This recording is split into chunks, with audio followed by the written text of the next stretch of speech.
This program features live coverage of an African safari and may include animal kills and carcasses. Viewer discretion is advised.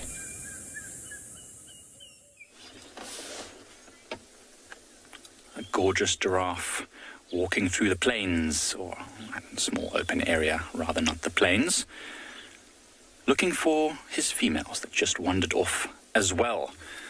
Hi, you're joining us here at Pridelands, and it's a gorgeous morning.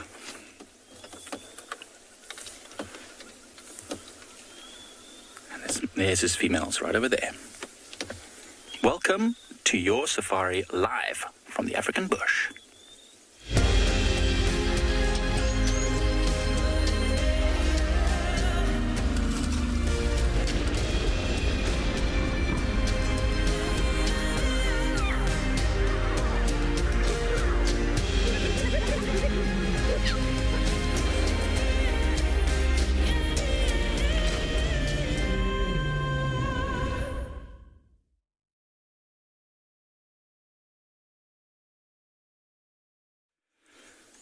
There he's walking off. I couldn't do it. I couldn't sing. I got stage fright. This giraffe's also getting stage fright. As soon as he saw the camera on him, he decided to disappear. But it's a lovely morning. It's nice and cool, a little bit cloudy, but it's just a little bit dramatic. It's going to be quite beautiful, I'm sure. Quite lovely as the sun warms these clouds and burns them off. And we'll follow this giraffe. It looks like it might be heading towards Ndlovu Dam, which will be quite nice to watch them drinking in the early morning. Nothing wrong with it. We all love to have a good drink in the mornings. Got to get the juices flowing, get those organs pumping. It's exactly what I would do if I was a giraffe. I'm going to have to maybe I have to leave that giraffe because he's wandering a bit further away.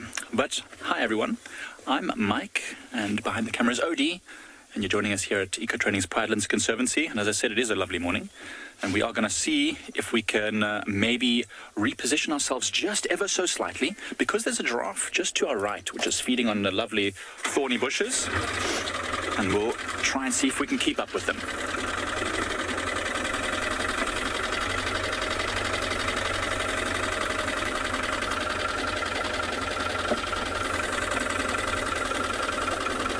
Everyone, and welcome.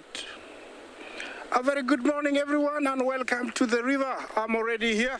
I've been packed, ready to bring you this live broadcast. Good morning. My name is Isaac, and on camera I have Big James. Already we are at the river, ready to show you what's going to happen here. Looks like we have a few wildebeest approaching from a distance. Remember to talk to us on #CGTNWild, #WildEarth. Questions and comments are very welcome. It's a beautiful time of day here in the Mara, and looks like I have the first few wildebeest approaching the river. It's nice and cool. No, the sun hasn't come out yet. It has come out somewhere, but we haven't seen it. So it's overcast, which is pleasant for everybody. The river is flowing. Our resident hippos are here. I can see a lone one at the moment, but we have a few more quite farther up. Maybe they'll be joining each other. Looks like they came in very early this morning. There's no much happening. The crocodiles are not out. Actually, I'm just sitting here enjoying the sound of the water and looking at the flow of the river. Yes, we are here waiting for a crossing. Hopefully it will happen. Later on, there are the other hippos. You can see them there. There is also a crocodile to the left. The rapids are slightly not as strong, so it means the river has gone down slightly. And the main aim here is to see if we can catch a crossing before my time ends, and hopefully it will happen. As James showed you, we have a good number of wildebeest gathering across, and we hope that they will be coming down. Remember yesterday there was a bit of a drama when after the crossing 2 lionesses appeared I don't know if you guys saw that, but they appeared and they're hiding somewhere. We don't know where. So it's going to be very exciting. It's going to be, I think, one of a kind crossing when they do cross. So it's going to be quite a unique crossing if the lionesses cross and the lioness appear. And while we're on this, it will be nice to learn more about what is really the Mara migration. From the southern plains of the Serengeti, over 1 million grazers move northwest through the western corridor, gathering along the banks of the Grumeti River. Once the chaos of the rut comes to an end, the herds gallop north once again. In time, more than 2 million animals amount to feast on the abundance the Mara has to offer. But the reward of the red oat grass does not come easy. The zebra vanguard is the first on the banks, taking the plunge into the treacherous Mara River in order to reach the untouched long grass plains on the other side. Not only must they face the turbulent waters, but also the crocodiles, gliding through the rapids in anticipation.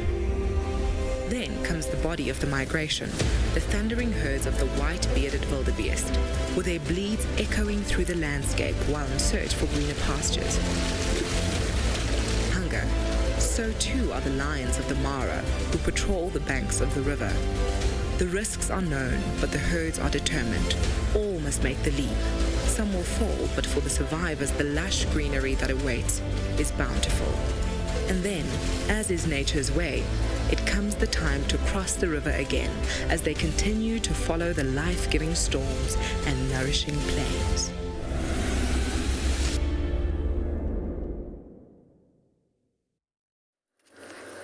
The Mara is the most incredible of places, and I am so happy to be back, everyone. We have a surprise for you, but I just quickly want to introduce myself. I am Lauren, and I have Theo on camera today, and look who we have for you.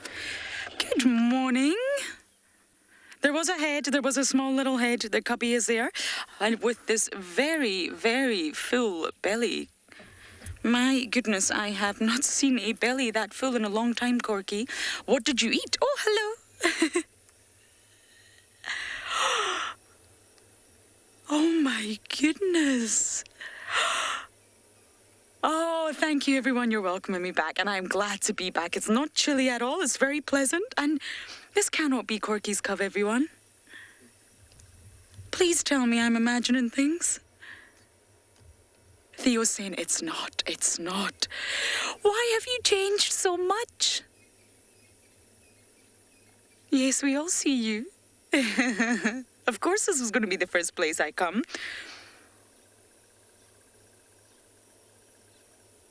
Oh my goodness, I think it is. The coloration change on you, little one. Many of you are saying adorable, I know.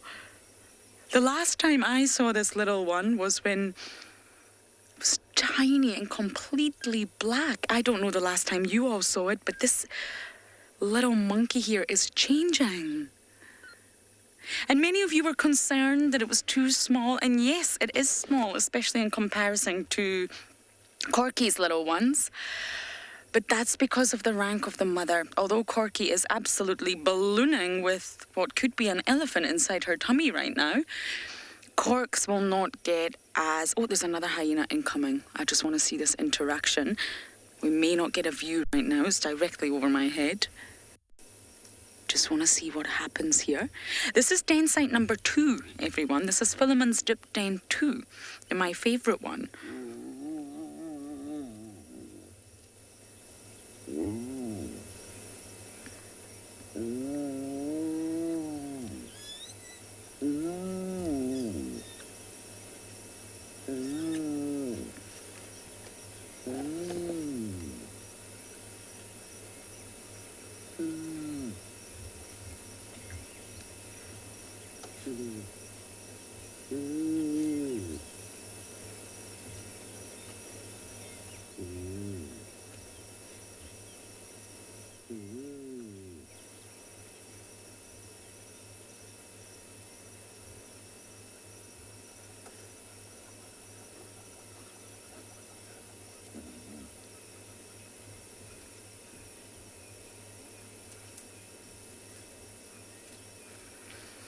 think this is Ntima, everyone.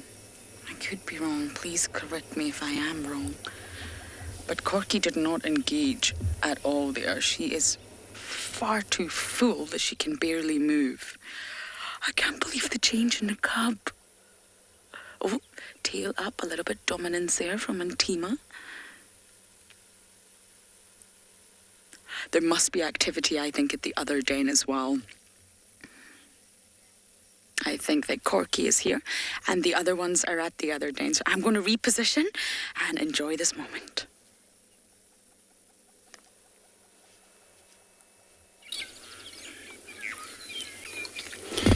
Good morning, everyone. Here at Chuma Private Game Reserve, we had a beautiful bull elephant. We just find them. The stand is hyena also so beautiful, but for them to play around, with their mother, if they met around the mound, is an interesting thing. Good morning, everyone. My name's Andrew, behind the camera, BK. Just going to be talking about these bull elephants around here. Looks like he's going to be feeding around. Just going to follow him a little bit to see how he does.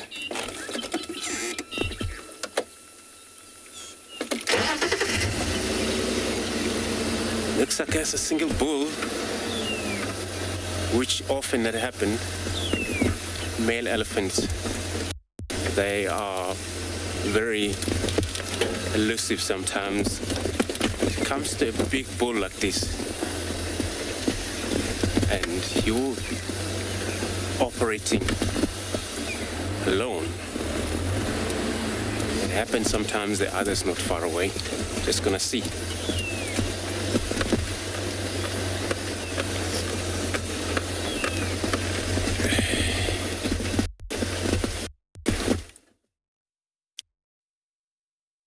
And also the buffaloes, the bulls, when they get very old, you'll tend to see them living on their own. Now, like this one, a big buffalo here, he's in a big group. These are the same buffaloes we were watching before. But as they age up, we have always noticed the females sometimes will show them the door. When you look at buffaloes like this, and maybe should you decide to walk through to get close to these buffaloes, chances are you may manage and maybe come out, safe without being touched by the buffaloes. But when they get old like this, like the two males you see there, and they stay on their own, they're always very dangerous and they become very, very grumpy. No wonder the two are on their own, and the females, or rather the cows, will be in the middle there with the youngsters or with their calves. You can see the same egrets, the white birds you see there, walking the grass. Chris, an average weight of a buffalo is about 600 kilograms. We're talking about 1,300 pounds in general. And those could be the big boys. Sometimes they may go up to 700 kilograms, Chris. And those are the big males. Females are not as heavy, but the average weight of buffaloes is about 600 kilograms or 1,300 pounds. And this is the African Cape buffalo. You can see the males will always have bigger horns, heavier, because they definitely need them to fight and defend themselves. The same white birds you see here, when you go to our villages where we come from, you'll always see them tag along with the cows, and no wonder we call them the cattle egrets. Maybe it's time we call them the buffalo egrets here in the Mara. But apart from the buffaloes, you'll also see them in the midst of other mammals, like elephants. Very occasionally, you see them with rhinos, and more so the white rhinos. Right, I'll continue with my earlier plans of trying to look for some lions.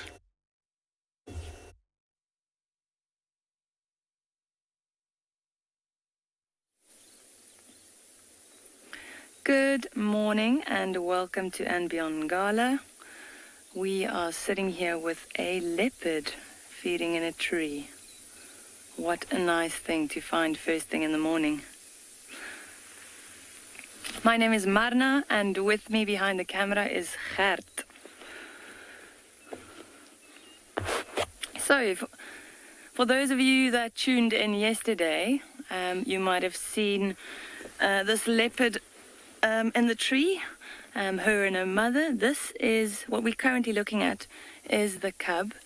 And there isn't much left of this carcass. If you look closely, you'll see it's pretty much just the head.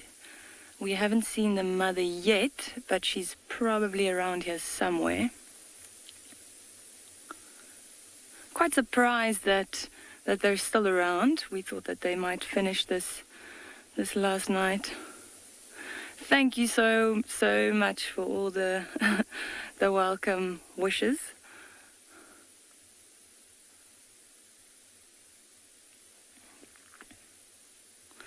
Yeah, what a nice way to start. Beginner's luck, I guess.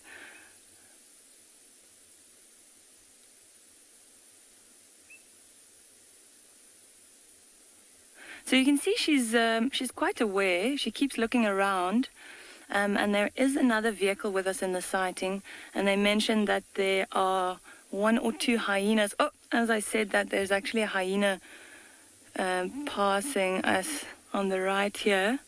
There we go. So you often find that hyenas will be around the base of a tree if a leopard has a carcass up in the branches. So they'll just be waiting for any scraps to fall down, so they can take and eat that. Or sometimes they might even drop the whole carcass, and the hyenas will be ready to steal that. So that's why she's looking around.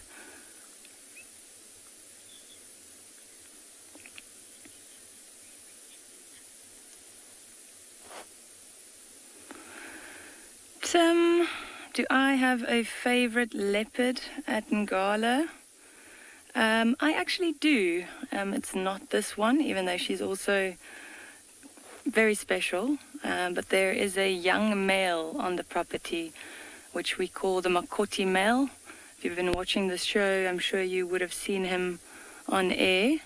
But he is quite a special leopard. I really liked his mother, and yeah, but he's still around, and hopefully we'll find him one of these days.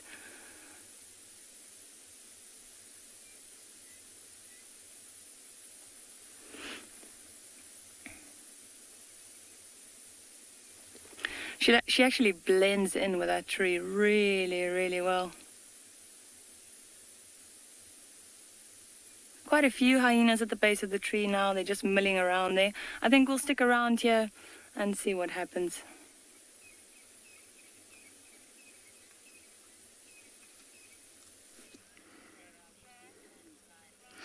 Look at this precious moment, everyone. I cannot get over the changes in this cub. Theo's also in shock. It was a little black bear the last time I saw it, so it is growing. It's so much bigger.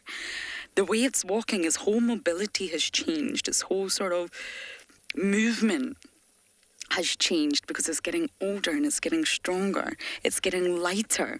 Now, normally around 3 months, give or take, that's when you find that the cubs will be light enough to see the spot pattern. So the spot pattern's always there, everyone, but you just can't see it because the cubs are so dark. Now, it's when the cub starts to lighten, the rest of the hair starts to lighten, that the spot pattern emerges.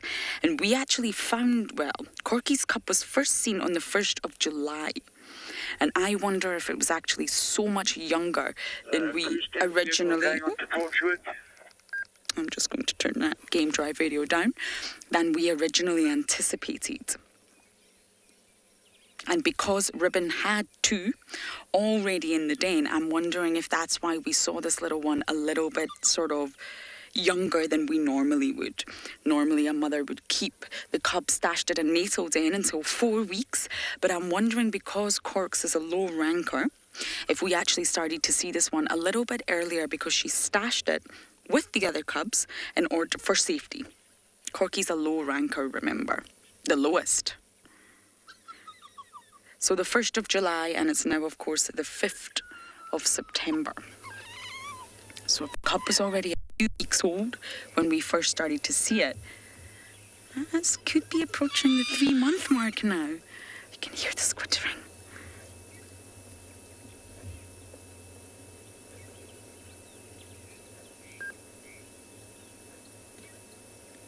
But the advantage that this little cub has is that it's on its own. It maybe was part of a twin litter. That's possible.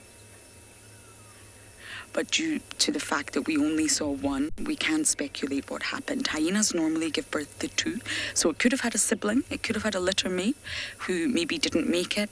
The sort of survival rate of hyena cubs is actually very, very low, believe it or not.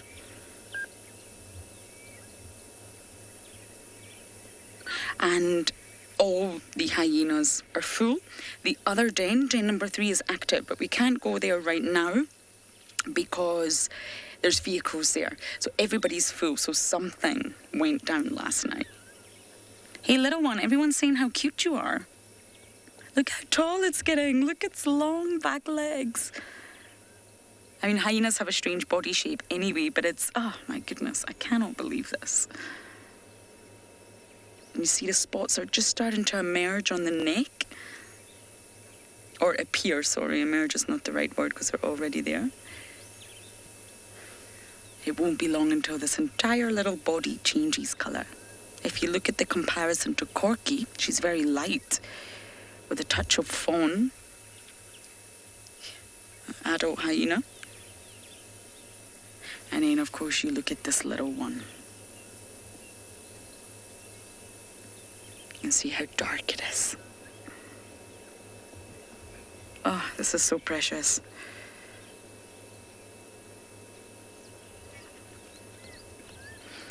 Okay, I'm going to sit here for now, but as soon as I get a chance, I am going to go to the other den.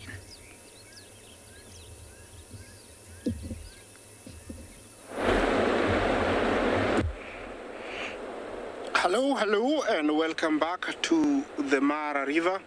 I am here parked at the same spot, and my hippos are still very fast asleep. It looks like they have a routine where they come to the water and then somebody maybe takes a roll call, make sure they're there, and then they head out towards the bank on the other side to have the long needed rest. Same time, the crocodile is parked looking on the entry and exit of the crossing. I don't know if it's one that hasn't eaten because he's very out early. He is the only one. He might have, he might have not eaten, and he's here just because he's in need of, some wildebeest or zebra steak. Yes, and looking, where we can look. Ha! Look over there. There is a slight movement of some gnu. Yes, but that is the wrong direction. It gives me hope to see that they are still confused. They might come towards the river when the confusion confuses them and they head towards the river.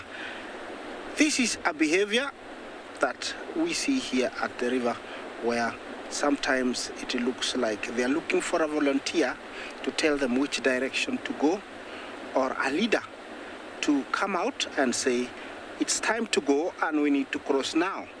But there's always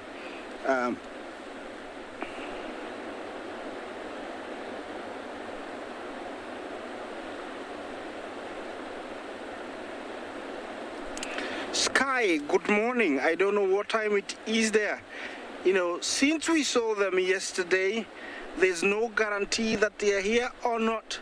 It's a matter of us only to see them so that we can tell you if they are here or not. But they have a big territory. There is a lot of food everywhere. They could be here, they could be gone. It is hard for me to say where they are, I haven't seen any other vehicle at the crossing. I'm the only one. I think everybody got their dose of crossing yesterday, and so nobody's coming here. And so I'm the only one. Until I see them sky, then I'll be able to tell you where they are. But at the moment, they're not here. Yes, confusion has taken them back towards the river. Remember, this is an animal that is the highlight of this time. The white-bearded gnu. It's a migratory animal migrating from the southern Serengeti, the plains of Olduvai Gorge, close to Ngorongoro crater, where they give birth, and they come all the way here to wean their calves, sometimes mate here, and making their journey back to be in southern Serengeti by the months of January, February, March, where they give birth. About 8,000 young ones are born every day for a period of about 2 months, and immediately, they are about 3 months old, they start their journey up to the Masai Mara. The reason they do this is there are so many, they need a lot of grass to, feed all of them, so they're always and constantly on the move. And when they get here, it is decision. Who is gonna go fast? This river is full of crocodiles, and from past experience, I'm sure they know that if they cross, one might get taken, and nobody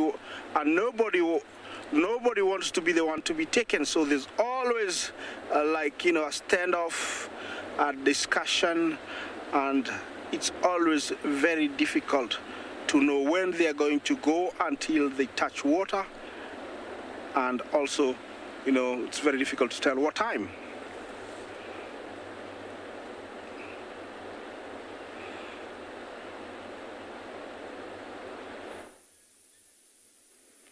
And welcome back. We are still with this female leopard feeding in the tree. I just want to warn sensitive viewers, this is quite a gruesome scene as we zoom in a little bit closer. So she's still feeding on what's left of this impala. It seems to be just the head, but she's really opened it up there. Stripped all the skin off, and every now and again you'll hear the bone, or her crushing the bone as well, pulling it apart. Notice her face covered in blood as well. A few minutes ago she actually almost dropped that head, but then luckily caught it. She would have had to say goodbye to it if that was the case. The hyenas are ready and waiting.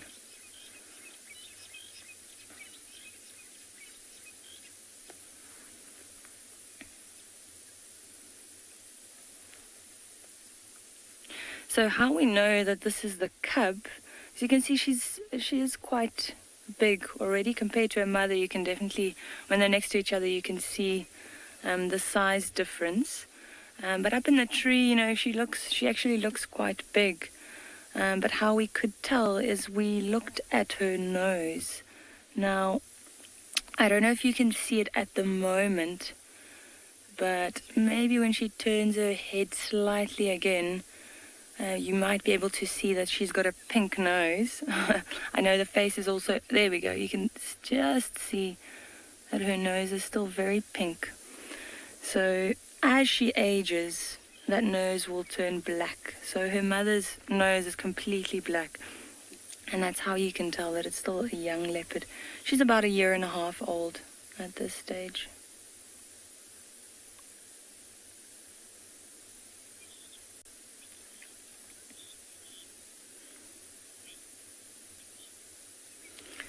Nikki, I don't know if you've seen a house cat cleaning themselves, but it is pretty much the same process. By licking, you'll see them licking their paws, and they'll just groom themselves. She'll almost like wipe her face with her paws and keep licking. Yeah, and they're generally quite neat and very clean. And if she comes down, I'm sure her mother is around here, and they'll groom each other as well. So her mom will help her clean up.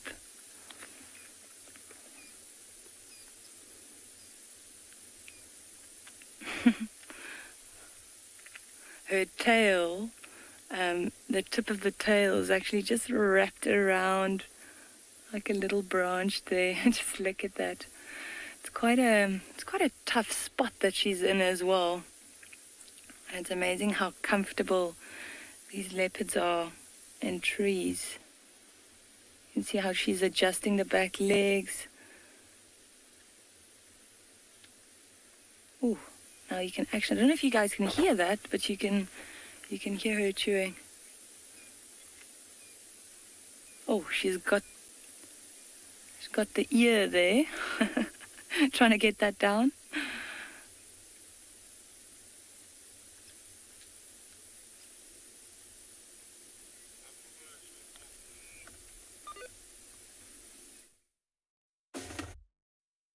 How wonderful to see a leopard in the morning, and above all, to see one having a breakfast with herself.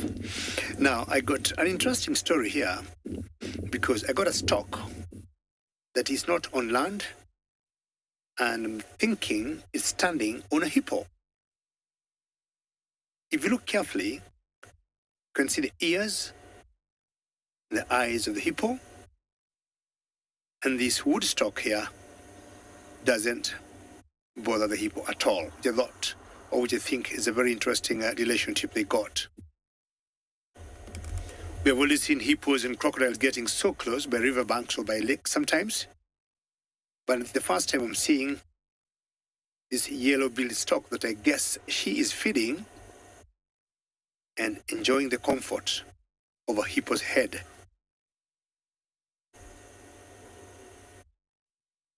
I do not know how many other animals the hippo would allow.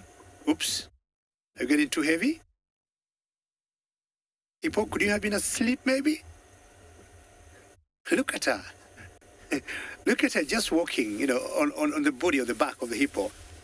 Yeah, she jumps and maybe she cannot trust the hippo anymore. Now she must be in water now, and that's why maybe she has lost her balance a little bit, that you see her flapping her wings. Ron, I don't know exactly how strong could be the PSI of a hippo, and not like of a hyena. I would say hyena has very, very high PSI. I'll be finding out for you, Ron, maybe how strong the bite of a hippo is.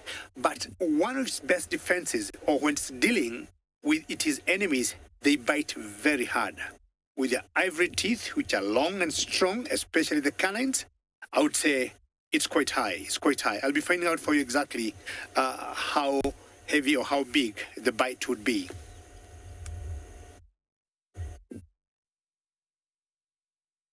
And I was thinking it could be less than a hyena, but on a quick think, it's not. I think they got a high PSI than of a hyena of about 1,800. Will you believe that?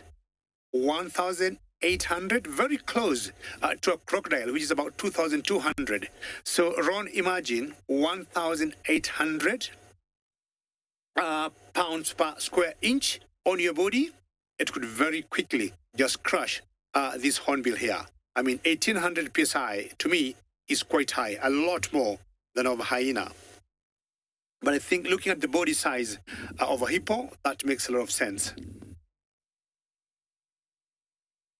Maybe this hornbill, this stock may go back to the back of the hippo for more feeding. And that was an interesting story. Well, I need to continue with my plans earlier of looking for the lions.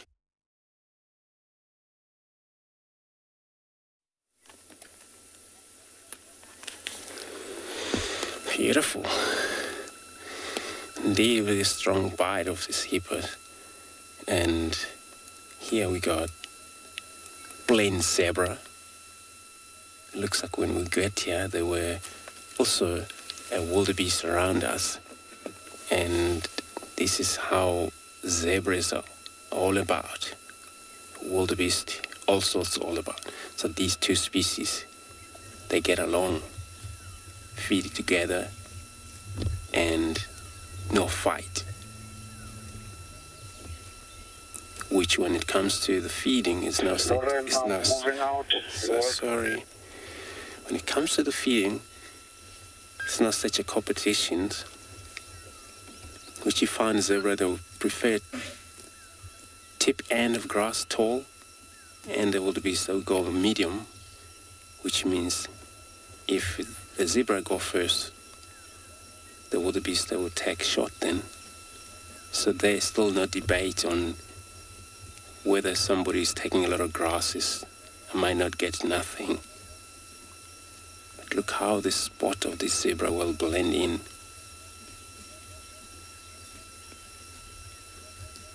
Remember now's collective of zebras called dazzle. So dazzle was meant to be how the stripe look and for camouflage. So when in the wood, they will blend in with this stripe. But if they were only black, they would be visible, or if they were white, also they will be visible. So this stripe builds so much of a well camouflage in this animal. Looking at us.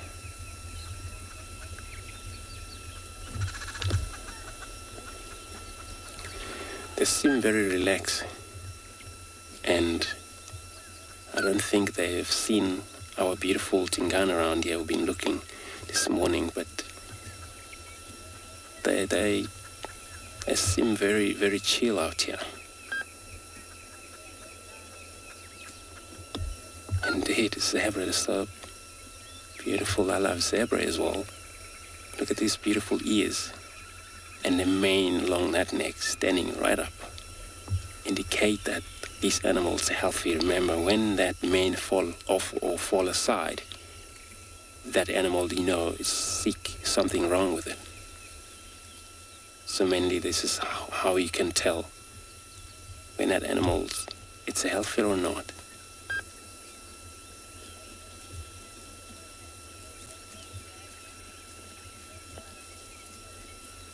Helen, yes, indeed they do.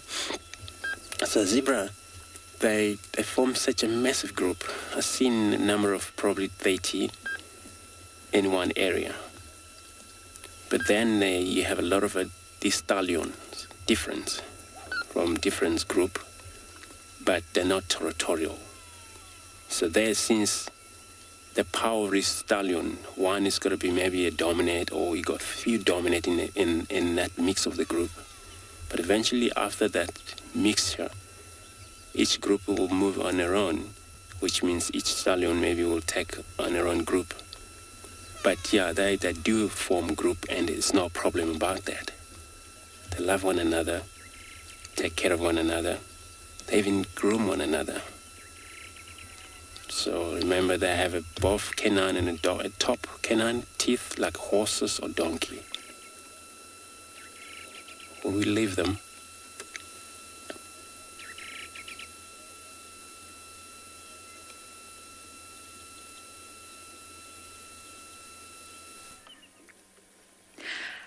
we are surrounded by the Juma clan, but I have good news, everyone, and an apology. That was not Corky.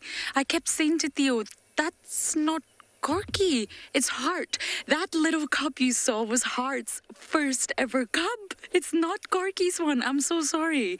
I've just came back and I have not seen the Juma clan for a long time. So we're surrounded by 7 members, Ribbons 2, and Corky's little one, because we're at a different den. So we've got Swazi. Look at the den entrance. Oh, I'm so sorry, everyone. I just thought that little cub could only be Corky's. And then as I got closer, it's not got Corky's normal tear in her left ear. And it's Heart. Heart has a cub. Oh, I'm not allowed to squeal. I shall not squeal. Theo can put up with the squealing later. But that means we have 4 cubs in the Juma clan now, everyone.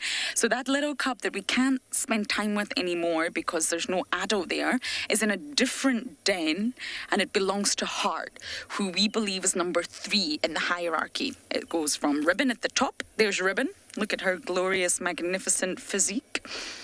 Oh my goodness, I do not know what these hyenas have had, but every single one of them is bulging. So it goes from Ribbon to her daughter Tima, who's in a very good position because it's her daughter. And then you've got Heart. And that little cub we just saw is the first time anyone's managed to see it. Oh, that makes so much... Oh, we've got someone incoming. Hello, you look very full and smelly. They've stolen.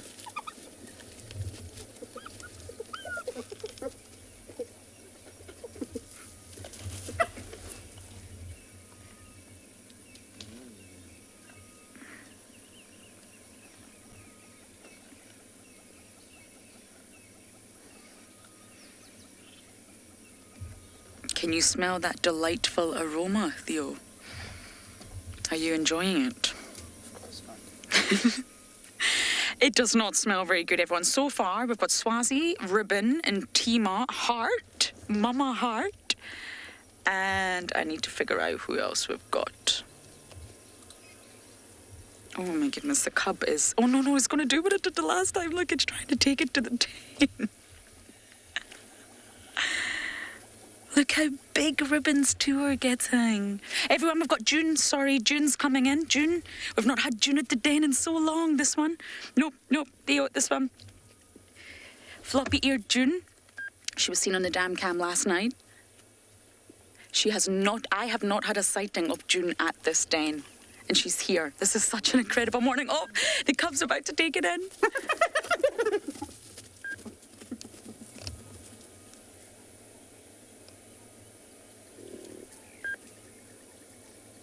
I cannot believe the entire clan are here to welcome me back. This is amazing.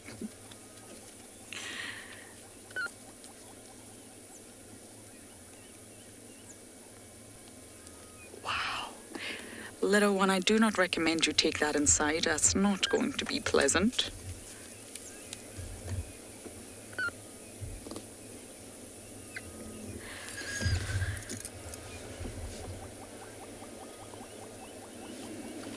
Les? Excuse me. We're getting hit with the most...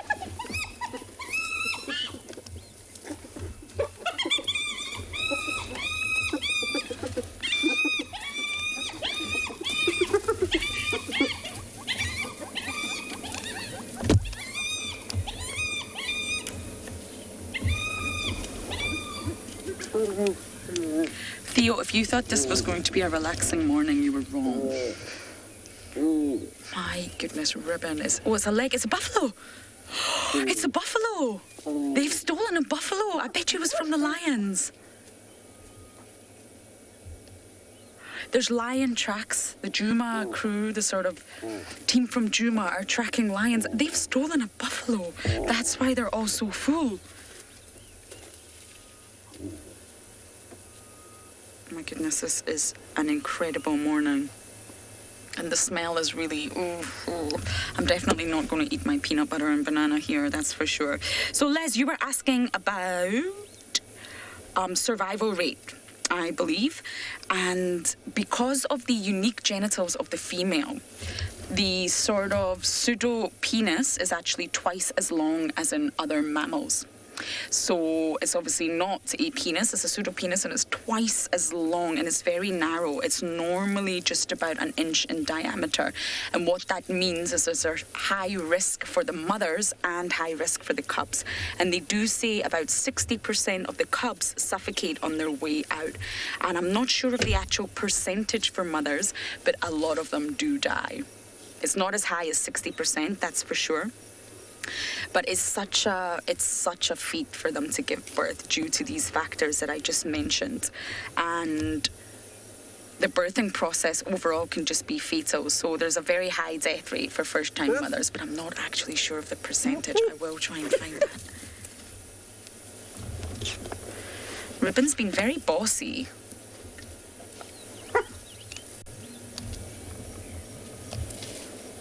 everybody's hyper. Got June. Who are you with? June and Heart. Look at this. This is June and Heart, I think. We didn't know where June sort of sat on this hierarchy. We were not ever sure because we never witnessed her presence here. I still think she's above Corky. In my opinion, I think it goes Ribbon and Tima, Heart, June, then Corks.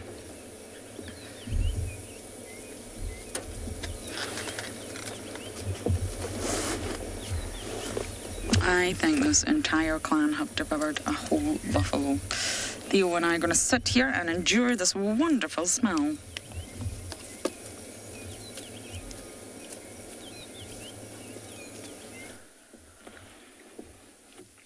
And welcome back. We are still sitting with this little lady up in the tree. Seems like she's just finished feeding and she's actually cleaning herself at the moment. In the interim, the hyenas actually got lucky. She dropped a piece of that head that she was feeding on.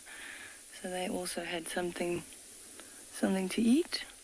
But this might be quite interesting. There is one hyena at the base of the tree. So if she finishes cleaning herself, she might want to come down. And then it's going to be interesting to see what happens between the leopard and the hyena.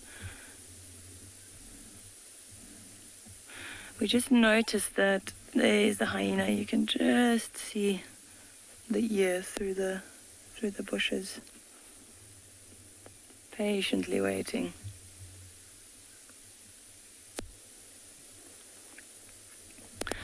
So we noticed that there was actually another piece of the impala left behind her.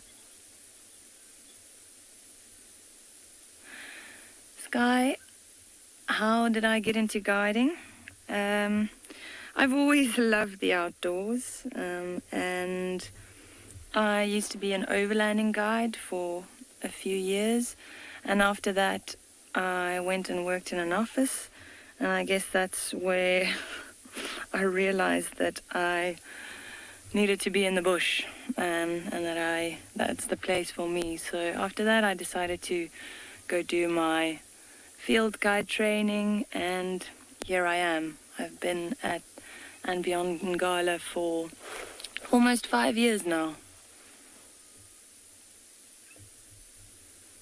And it has been an absolute treat. This really is a magical piece of property.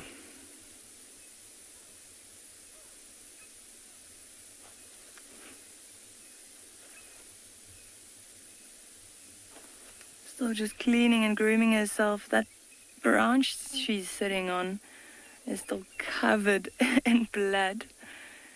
She's going to have to give herself a really good clean. The back legs and the tail as well. So as mentioned earlier, we were chatting about how the leopards clean and groom themselves, and now here we have an example of that. And you can see it's very similar to the way that a domestic cat will clean itself. All right, let's see.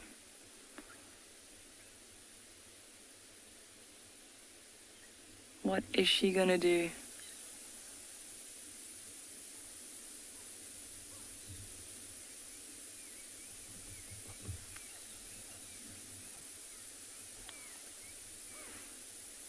Oh, beautiful. Look at those eyes. Now you can notice that pink nose I was pointing out earlier as well. Long white whiskers. And back to cleaning.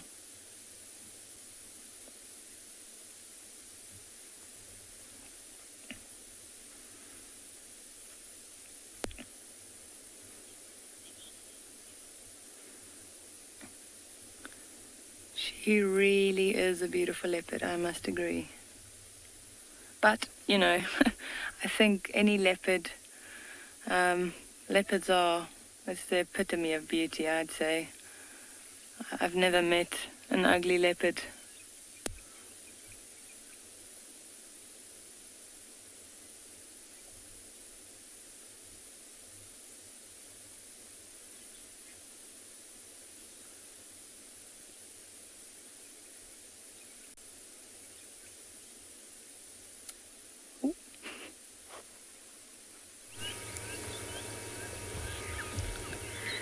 All has calmed down here except the smell. Kai-Cow, we've got. Comet, we've got. So I don't think I've managed to ID everybody, but I've definitely, well, I'm getting there. Few have left, probably because Ribbon was getting very dominant, very aggressive. The tail was up and was sort of chasing people away.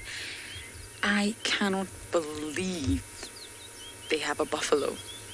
Even the little cubs were astonishingly full. I can't believe we found Heart. I can't believe Heart's got a cub. That cub must be about 2 months old. Lisa, I have no idea how I could possibly answer that question. It's really difficult to tell when animals are pregnant, but I think what you're referring to is her huge bulbous tummy from the buffalo. Hyenas, as we can see, let's take a look at Ribbon, this one here. Theo. She is panting so heavily. Now, if you didn't know hyenas, you would probably think that Ribbon was pregnant, and she's not, because she's got 2 little ones. Oh, hello. Is that you, Sutu?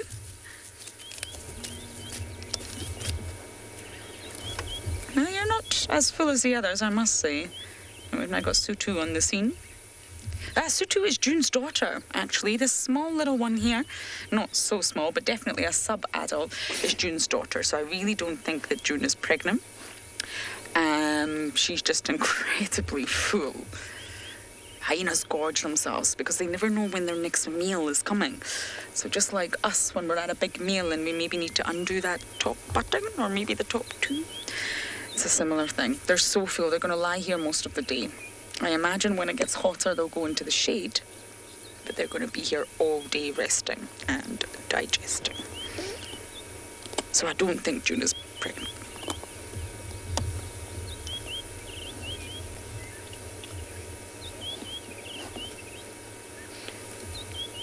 So the hyena clan is just changing so much. They've changed their matriarch, and now we've got 4 brand new cubs. So let's go and learn more about this wonderful clan. The termite mounds of the Western Kruger are a hive of activity for the spotted hyena. Hard as concrete and dry for the most part, they are the perfect shelter for vulnerable cubs.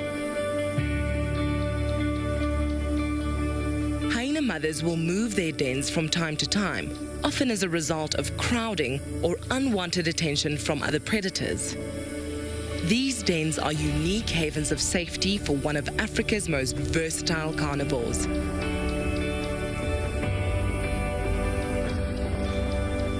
Now that Ribbon is the matriarch, she has birthed 2 cubs. Having taken her family to the top, these 2 will enjoy the advantages of the upper echelons of the clan.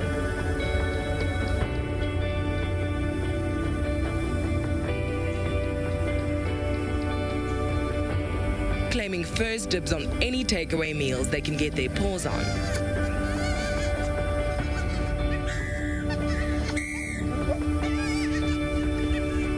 The former matriarch, Corky, is still part of the clan, a position we were unsure of until finally meeting her new cub at the communal den.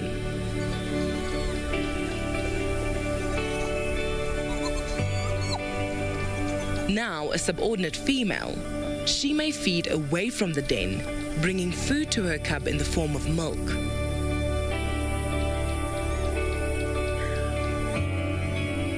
Growing up with its now higher-ranked cousins, Corky's cub is destined for a life at the lower end of the ranking, having to wait for meals and possibly being bullied by its cousins.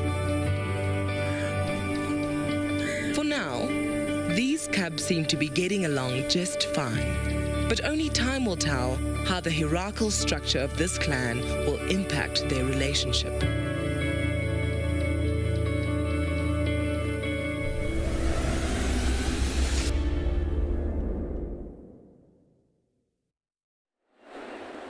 Hello, Jumbo. Welcome back to the river, and here I'm still waiting for my wildebeest to finish their meeting across the other side of the river so they can come down. But looks like there hasn't been an agreement on exactly what's to happen sooner. Yes, these guys, I cannot predict. All I have to do is sit here, watch them, and hopefully they decide to come down. They're very close to the river, and looks like they're heading away. They had turned and they showed really signs of coming down to the river. Then all of a sudden, they've started going back. There is nothing I can do but just to sit here, and hopefully they'll turn back. It doesn't mean that it's the end of, the promise or the so-called crossing happening. They can walk even 500 meters, even 1 kilometer, then all of a sudden they will realize that, oh, we wanted to cross, we need to go back, and then they come running so fast you can't believe they actually kick the dust. They come down and go, but I cannot tell exactly what's happening in the next 10 or 5 minutes.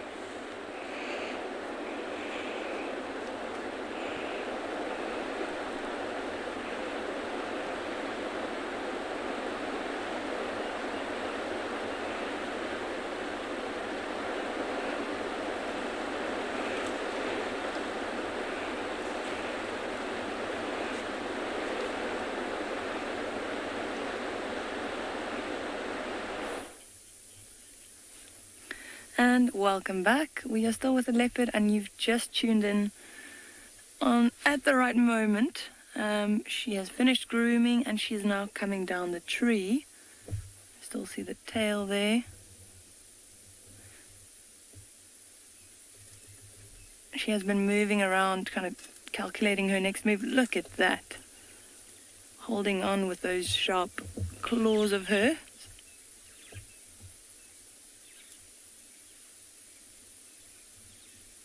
That's quite an awkward position she's in at the moment.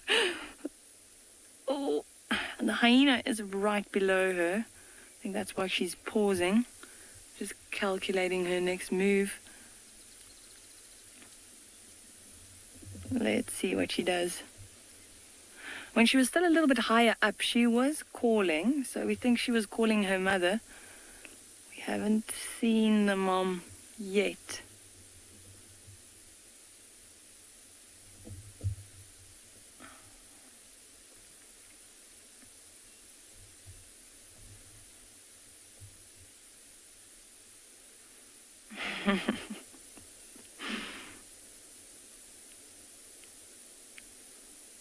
Now what?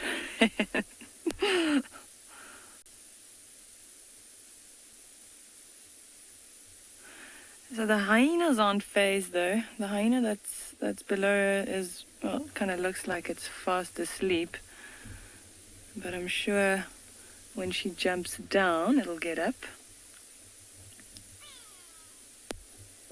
We've been hearing, I don't know if you could hear that now, there's a grey go-away bird calling in the distance, and that might be the mom approaching. Here we go. She's trying to find the best route down. It's quite tricky. Oh.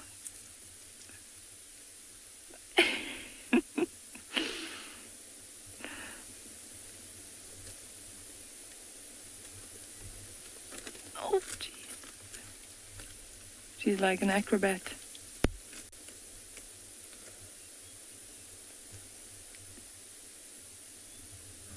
Right.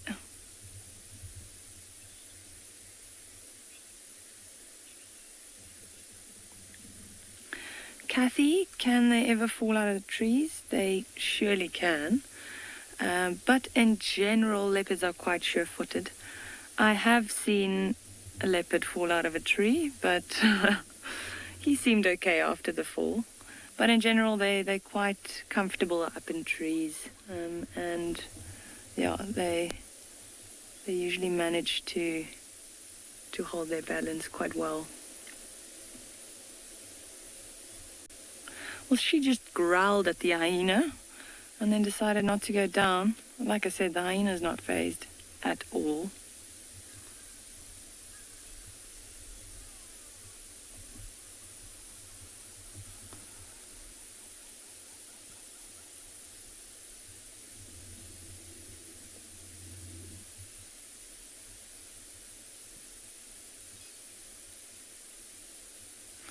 quite a tough view through these bushes.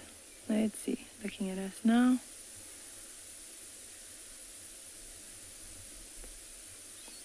She's probably quite thirsty after having that big meal.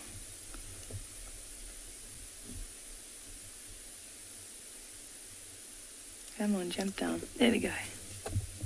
And she's off. Hyenas didn't even get up. All right, let's see. Oh, and she's running away. All right, I think we'll loop around and see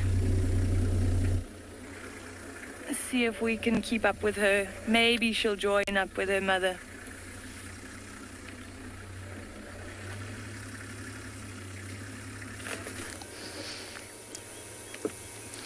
Oh, what an incredible morning. Honestly, I still can't get my head around the fact that we just found Heart with a cub.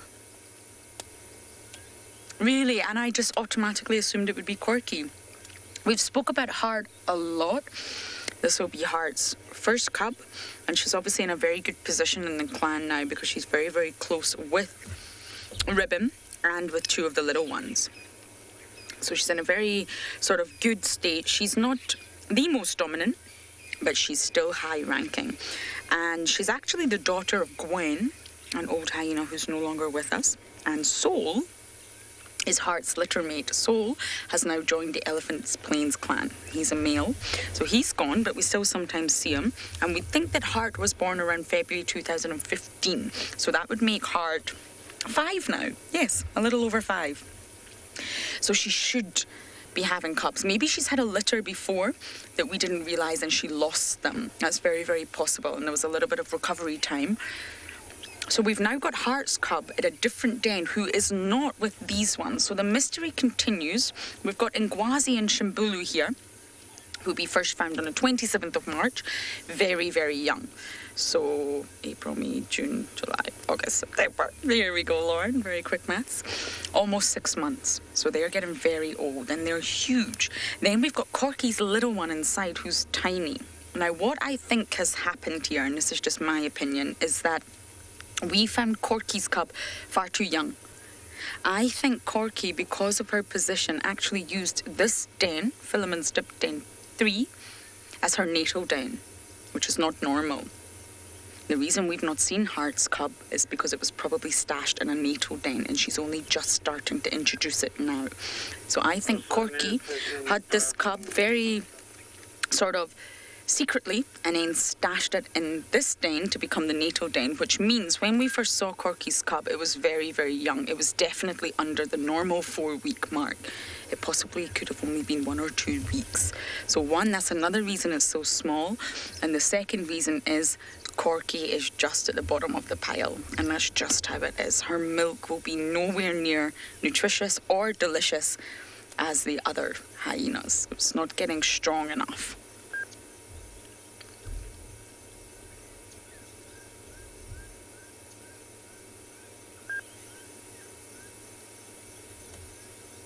Chris, you're asking if Heart's cub is a girl. We have obviously no way of knowing this at the moment. Will it rank higher than Ribbon's cub? Most likely not. Females do rank higher than males, but when it comes to the matriarch's pair, they are still very high ranking. They are obviously just under their mother, or possibly just under Intima, actually, and they're in a very good position. There's lots of science now. There's a recent paper that just came out about sort of the role of males, and if you stay within your natal clan, which only 3% of males do, you're still in a good position. You're still going to be able to be very, very dominant. You're still going to get great access to food, but that's going to sort of be compromised with your reproductive benefits because none of the females will mate with you. So if you choose to stay, you're probably not going to get many mating opportunities or sort of continue your bloodline, but you are still going to be quite dominant. So if Heart's cub was female, maybe when it gets older, it will become more dominant over the 2 boys. But as a cub, it will not be. The 2 boys are in a very good position at this stage. And normally males do decide to leave the clan or immigrate around 2 years old. That's the sort of average age. And it benefits the males to leave, just as Soul did. Soul used to be part of this clan. Hart's litter mate, and he's now with the Elephant Plains clan because there's more benefits that way. But as Hart's cub, if it's a female, gets older, then yes, it would become in a much better position than Ribbon's too. I'm hoping we get a better view of Corky's little one very soon.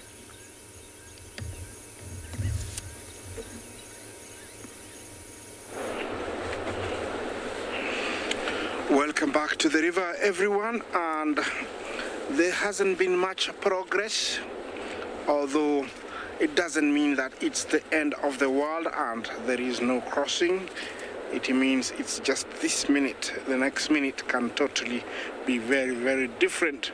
My resident hippos looks like they're still counting themselves, making sure that they're all there. Then maybe they're going to go out into the beach. The current is not as strong, so I think it's much easier and better to sleep in the water today. And what are we gonna have a look, James? Do we have something? Yeah, we have one croaky.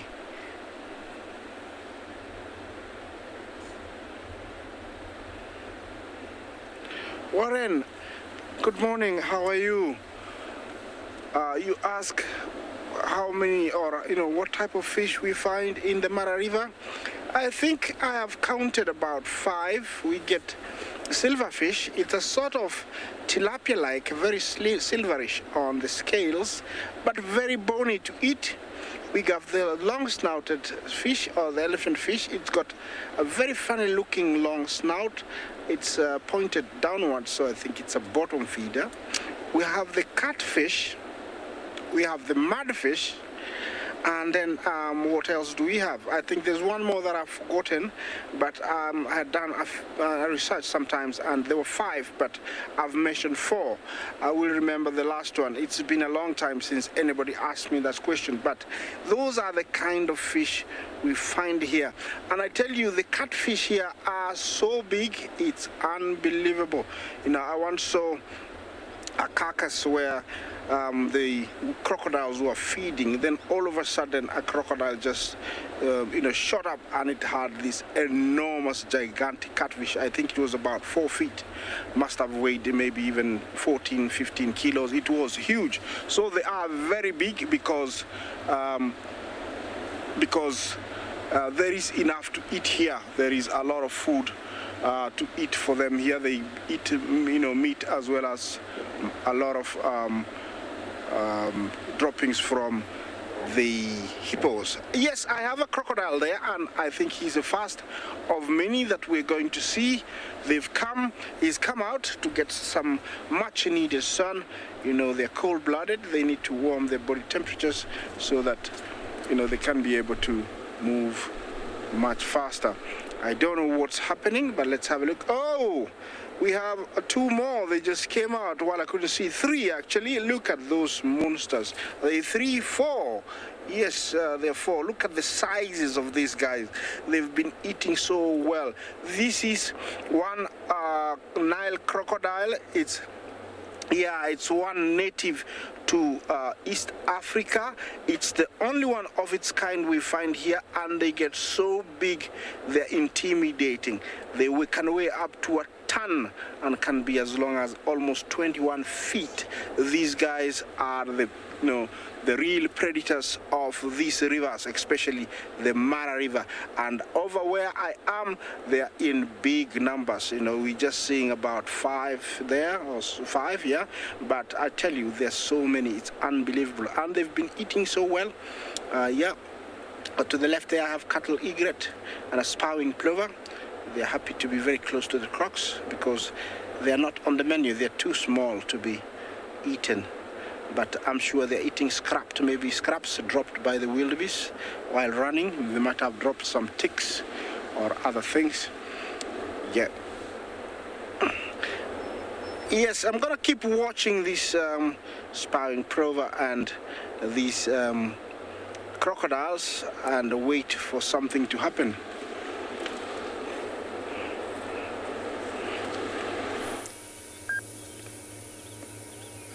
Talking about waiting of something to happen, nothing is happening here. And I don't think very much is going to happen here because everyone is, well, you can't say flat cat, can you? Because they're not cats.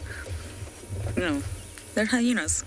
Belonging to Hyenidae family, which consists of 4 species: spotted hyena, striped hyena, brown hyena, and the aardwolf. I just came back from Tswalu, and my bucket list species with a brown hyena. I saw everything else, but sadly I did not see a brown hyena. And they're closely related to mongoose. But if you're to compare, are they closer to the cat family, the sort of Felidae, or the dog family, the Canidae, they are more closely related to the cats and dogs. But still, they're on their own. They're in their own little family. And I think that they're very behaviourally, physically, morphologically similar to dogs. When I spend time with hyenas, they just remind me of dogs. But they're not. They're nowhere near related to the Canidae family in any way, shape, or form.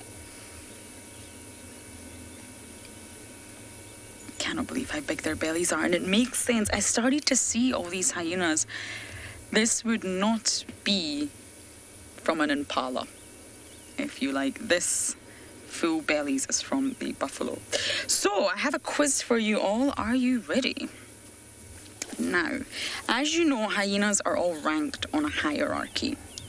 So you're either high-ranked, mid-ranked, or low-ranked. And how do they get this rank? So that's the question I want to ask you all. Rank inheritance comes from what? Is it A, genetics, passed down through genes? Is it B, hormones? Is it all the hormones in the mother's womb during the sort of, fetus stage, if you like? Or is it C, behavioral? Once they're born, does your rank sort of get ingrained within you from behavior?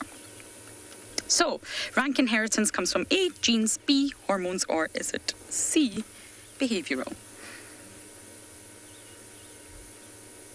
Oh, Corky's little one's out. Corky's little one's out. I can't believe it. So just to confirm, Ribbon's ones are the oldest. I have no idea about Heart, but I actually saw Heart with BK at Chitwa, and I thought she looks like she is got suckle marks.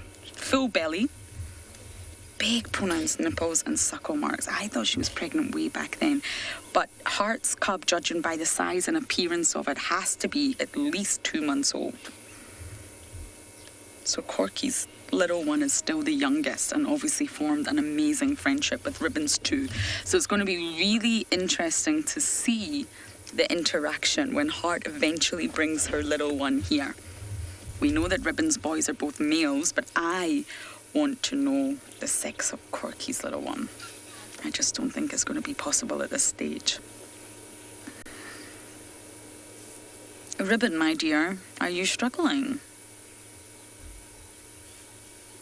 Oh, she can barely even move. My goodness. So I'm going to continue to sit here and see what unfolds.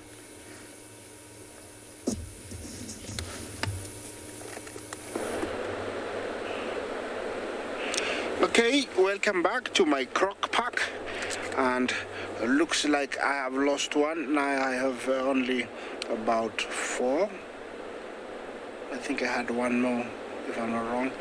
Yes, but they're all basking, hoping to get the much needed sun. It was quite chilly in the morning, and it's the right time to be out because the sun is just perfect. At the moment it's warming up, it's not as hot, and the river sounds very, very beautiful.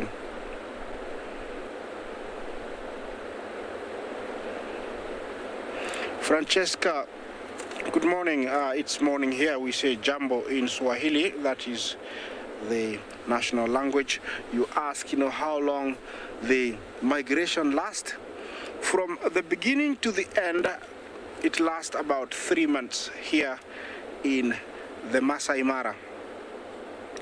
Of course, if we talk about the whole total journey, it will take almost 1 year because they do migrate all the way to Tanzania and then come back. But if you're talking about being in Kenya and crisscrossing the river, it's about 3 months. They arrive end of June, early July, and they stay here almost at the end of September, beginning of October. Of course, it varies and it changes every year. There is a time sometimes back when they arrived late May and left very early in August because, you know, they're animals and they have their own way that they do things. But traditionally, it was 3 months, end of June all the way to late September. And yeah, that is the time they stayed here. Looks like the zebra have joined in over there, but they're facing the wrong direction. They're facing outwards. Remember, these animals are across the other side of the Mara Game Reserve. We call it the Greater Mara, and I am on the Mara Triangle. It's just the same park managed by 2 different local authorities. Oh, sorry, this one on the side, it is a private authority. They just need to cross over to this side because they haven't fully utilized the grass on this side. So they're just crossing from one place to the other. It's not a different country, and the main reason it is grass. They don't necessarily have to cross the river, but they have to walk a very long way to go around. So it's much easier to just cross here and be on this side. And while doing that, they risk losing one of their own or many of their own.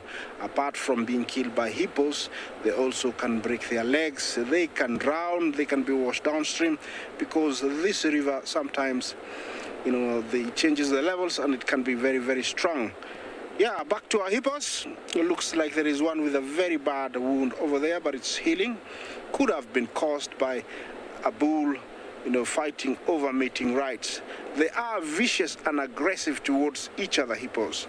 And oh, look at that one, there's got another one. So definitely this was from a fight, and sometimes they do fight to their death. I've seen them fight for over 12 hours, so they're actually quite aggressive towards each other, and especially when a female is involved.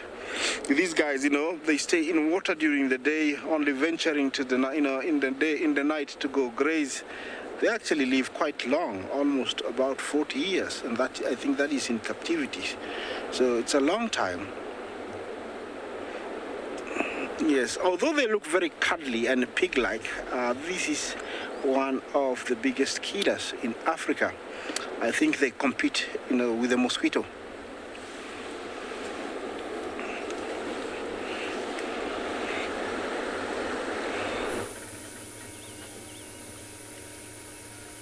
The cubs are up in Gwazi and Shimbulu, are alert. Their bellies are not dragging them down like their mothers is. Corky's little one, oh my goodness, is so small. It's lightening though, getting bigger. Mobility is definitely much better, getting stronger. And that little face is definitely lightening. That makes sense. That other cub could never have been Corky's. I was baffled. I've been gone for 3 weeks and they really do grow quite fast. Now, although Corky's little one is confident when the 2 boys are around, when it's on its own, it's not. And Mama's not here. I haven't seen Corky. But you're right, everyone. It is growing slowly. And the reason being is just the resources, access to resources that it's getting is nowhere near good enough.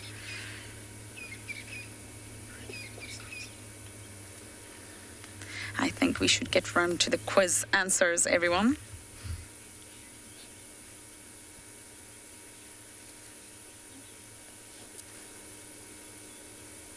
Oh, consulting detective.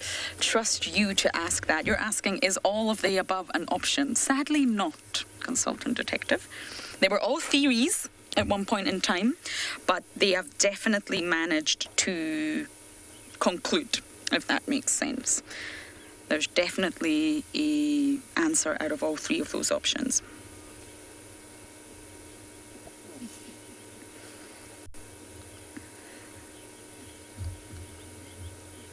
Lulu and Rustina, you said option A, so you said genetics. Believe it or not, oh, that's cute. Mother and son. No, it's not genetics. Now, there may be some genes that are passed down in terms of body size and strength, but in terms of rank inheritance, it's not genetics. But nice try. It's almost like a nature versus nurture quiz, and it's not nature. Dale, you said option B, which would be hormones. And again, that's not correct. There's a lot of sort of prenatal exposure to maternal hormones passed to the fetuses, and this will give your phenotype, if you like, and this is what is responsible for the strange genitals in females, androgens. Not only is there a lot of testosterone, it's actually not the testosterone that causes females to have these genitals, it's the androstenedione. So hormonals, prenatal hormones play a huge factor, but not in rank inheritance. Moon duck and Tiamat. I'm probably getting those horribly wrong, but you said C and you are correct. It is confirmed by science. It's maternal behavioral support of offspring that causes them to have their rank, and they actually call this nepotistic. So basically, it's just like royal families. If you just think of British royal family, for example, Prince William and Prince Harry are who they are. They're princes, not through genetics, not through hormones. They are literally princes because their grandmother's the queen. And that's exactly how it works. The silver spoon effect, and we call this nepotism. And that's how it works in hyenas. So if you just compare Ribbon to Queen Elizabeth, they look quite similar. No, I'm only teasing. Of course they don't. It's exactly the same structure. So thank you, everyone. And it was definitely option C. Now, there was a bit of a queue for this sighting, but I think we're okay now. It's now a 2-vehicle sighting because the cubs have got a little bit older and many people are desperate to come.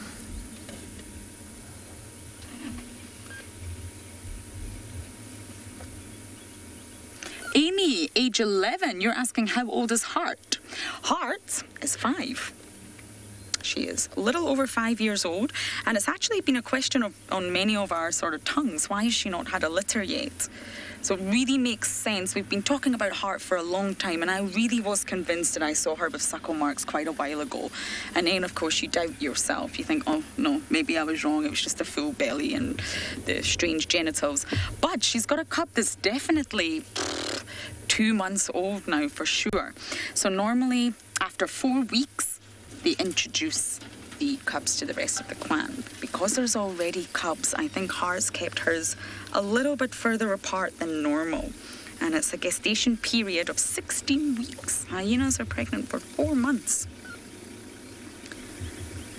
So it's about time that Heart had a litter, and she possibly has had one before, normally around 3 years old, and she maybe lost them, and we were just not aware of that. So she's now got a little one, and who knows whether it's boy or girl.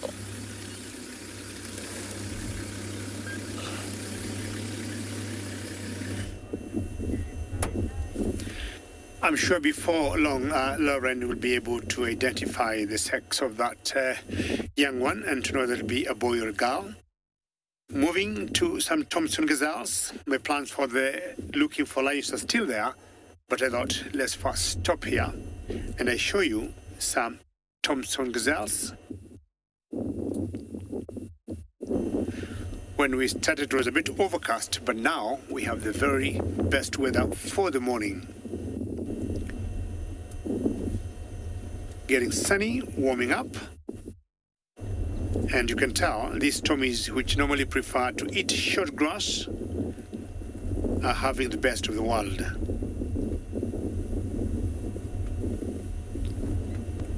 You'll notice here the grass is pretty short and quite green because of the rains we've been having the last few days, which is preferred by these Thompson gazelles. And who would not love Tommies? And the main reason of coming here, when I thought I'm not winning with the lions, I thought I'll try a cheetah, because this is great cheetah country. We have noticed in general, they normally prefer to hunt, especially here in the Mara, they prefer to hunt the Thompson gazelles. Just checking my mic to see whether it's okay. Looks fine to me. and maybe when I moved my body, my backpack moved. So what I was saying is the cheetahs normally love to hunt the Thompson gazelles. Here in the Masai Mara, this is their favorite food, is their number one food, but apparently they would hunt anything else apart from the Tommies, impalas, ground gazelles. But number one on their menu are the Thompson gazelles.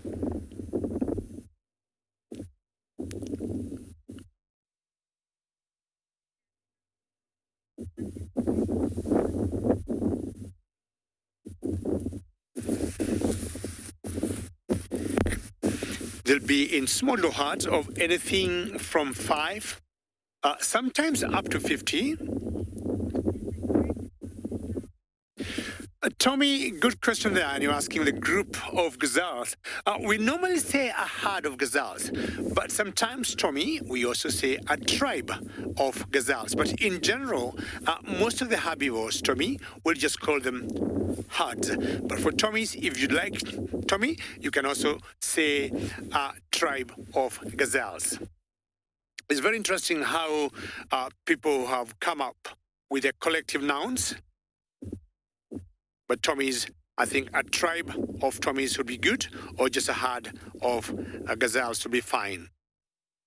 The next bigger size of these gazelles. Ryan, you're saying their tails never stop moving, and you can see if they don't move the tails, they'll be up and running. Now, we have always wondered the movement of the tails. Is it more of a reflex? Or are they always trying to get rid of flies or, that are like irritating them? We have also thought they're trying to show they would be predators. As much as my head is down, feeding, I'm alert and I'm watching you. I was saying the next size of gazelle from this are what we call the ground gazelle, which are much bigger than the Tommies. And just like the Tommies, you'll also see the tails are always on the move. Very good area to chance a cheetah if I don't win on my lions, and who knows?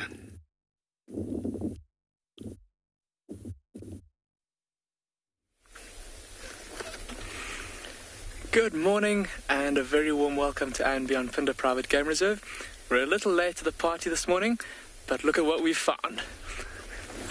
My name is Damon, and behind the camera this morning is Craig, and I cannot get over the sight behind me of those little lion cubs with their mother up on that beautiful big rock there. Let's go and have a look. Isn't that just gorgeous? Look at that little cub. It's busy watching its sibling who's just climbed down the rock, and the cub now appears to be stalking us. Look at that, here he comes. Look at the two of them coming to investigate this little thicket here under the watchful eye. Look at that. Oh man, they're so cute. So playful in this early morning. And they're of course being watched by their vigilant mother up on the rock there. Oh my goodness, look at that. It's just too perfect a scene, that big rock with the big tree up on the top. Apparently lots of you oohing and aahing. I know those are the sounds that Craig and I were making as well when we saw her up there for the first time.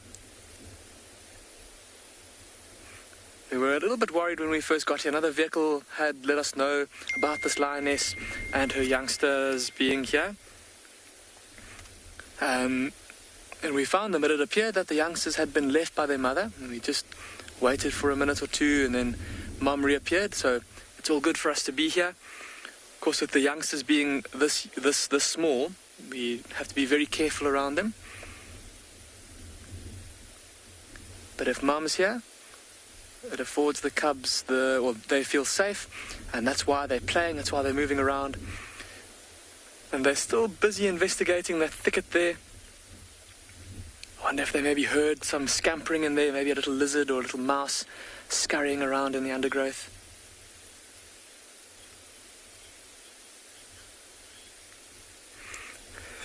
Consulting detective, you're saying they're pretending to be mountain lions. Consulting detective, I think just the fact they've got such a wonderful view from up here. I think it's maybe one of the reasons why they're up here. This lioness, from her vantage point up there, she can literally see for miles. There's a beautiful valley behind us that extends way off into the distance. And there's open plains that she can scan looking for any signs of prey. Watch out for other members of her pride. And also keep her little ones safe. There's lots of little rocky crevices and caves up there. There's that big thicket. If she wants to go hunting, she can leave them there.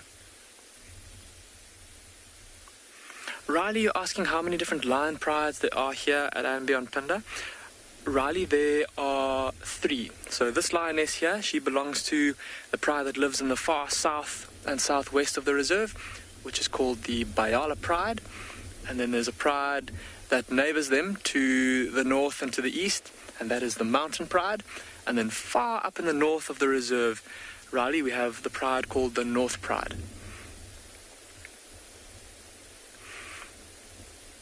And as far as we know, this lioness with her 2 youngsters are, well, at least the youngsters are, the youngest lions that we know of on the reserve. And they're still... We have seen her joining up with the rest of her family with these youngsters from time to time, but she still seems to be hesitant to bring them back to her pride. And it's a trend that we've noticed seems to happen quite often here at Ambionpinda with lions, is that they often don't bring their cubs back to the pride until they are a little bit later or a little bit older compared to lions in other areas. And it may just be because of the abundance of smaller prey here and the fact that the lions here at Ambionpinda normally hunt smaller animals like warthogs and nyalas, wildebeest as well, but warthogs and nyalas are by far the most abundant prey source here for them. And being in a big pride will mean that catching a warthog it won't be able to feed the full pride. And so it's almost advantageous for this lioness, while her youngsters are still so small, to rather keep them away from the others and minimize the competition for food. So if she kills a warthog, her youngsters are more likely going to be able to fill their bellies off of the carcass rather than have most of it taken away by other lions. But I have no doubt that in a few weeks from now, maybe months from now, that she will go and rejoin with the rest of her family.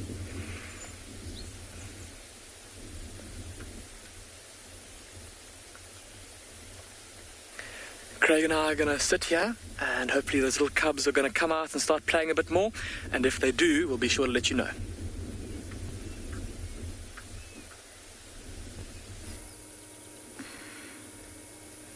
Talking of cubs, my little one is out. It is so small. 1st of July we saw it. 2.5 months at a push. It is very, very small. Ribbons too were so much bigger at this age. But it's growing, it's lightening, it's stronger. Look at its little muscles. So that's making me think that Heart's little one has to be at least 3 and above.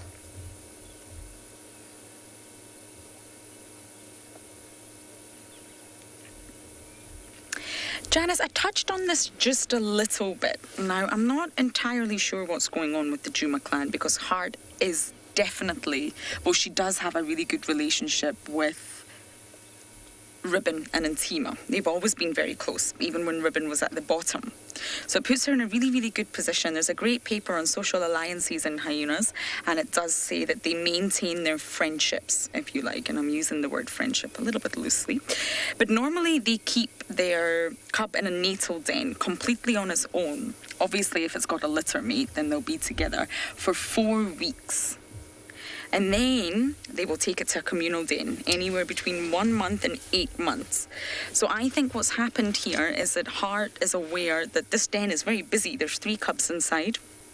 1 cub belonging to the matriarch and the other cub belonging to the ex-matriarch. And I think that Heart, because it's her first litter that we know of, has probably just kept this cub stashed away. And I think she's getting ready to introduce them. And this is why it's really not far away. I would say, 50 meters, Theo, between these 2 dens? maybe a little bit more. But it's very, very close between den 2 and den 3. And I think that Hart's getting ready to introduce them. So I'm going to come here every single day. Some of you will be glad to hear that. And just check, because I want to see what happens when this new cub gets introduced to this clan. I wonder how Corky's little one will fare, because it's very small and it's really dependent on Ngwazi and Shimbulu. Tiny. Now, what this tells me is that Corky's really, really not getting enough nutrition, which is why this one is so small. And Ribbon's boys were getting far too much nutrition because, well, look at their mother. Ribbon, you look like a beautiful beached whale. My goodness. A buffalo, I just wish I know the story. I wish I could get the story from them, how they got that buffalo. Now, hyena clans in other parts of Africa are known.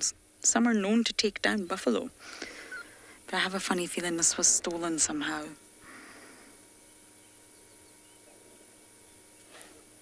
Corky's little one's trying to make an appearance again. I think it's looking for the boys.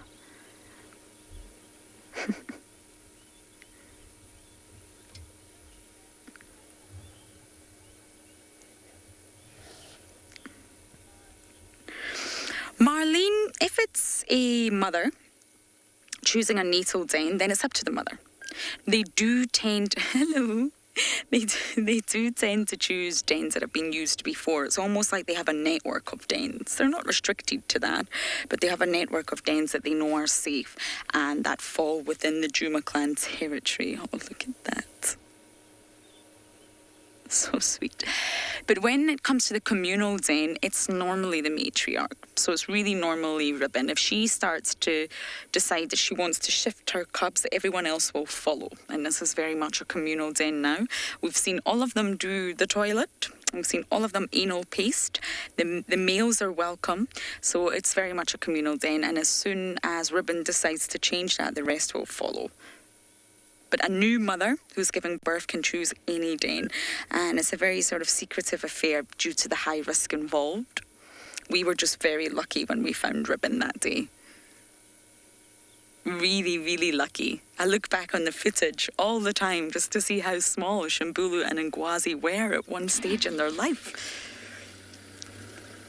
Okay, I'm going to sit tight with all these sleepyheads and see what else happens next.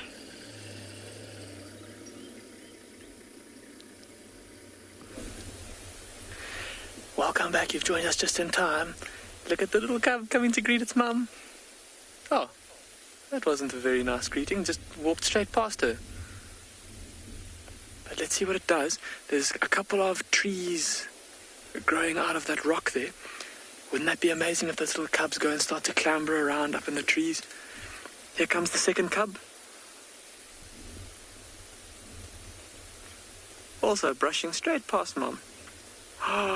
Oh my word, hope you're all getting screenshots of that. That is too precious.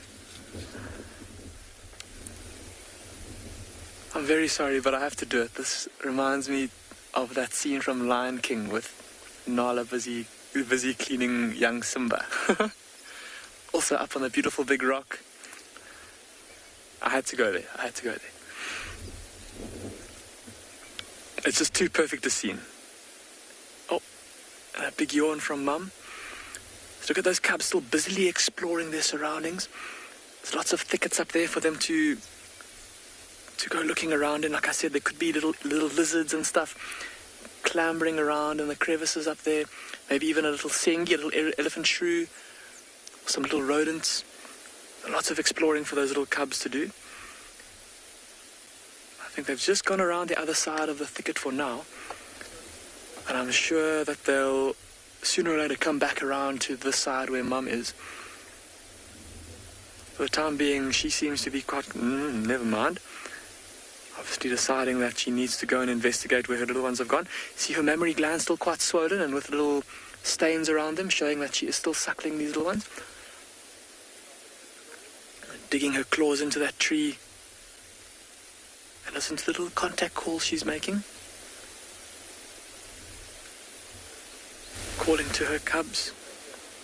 urging them not to stray too far. See, she's dug her claws into that tree there. I know we can't see it too well, but look at how her back is arched. She's busy putting weight. She's dug her claws into the tree and she's busy putting weight onto those tendons, stretching her tendons, sharpening her claws, getting rid of any bits of dead nail underneath her claws, and maybe even scent marking as well. Oh, she's just laying down there, and those cubs are still busily playing around. I think Craig and I are going to see if we can maybe try and get a better view from that side for all of you.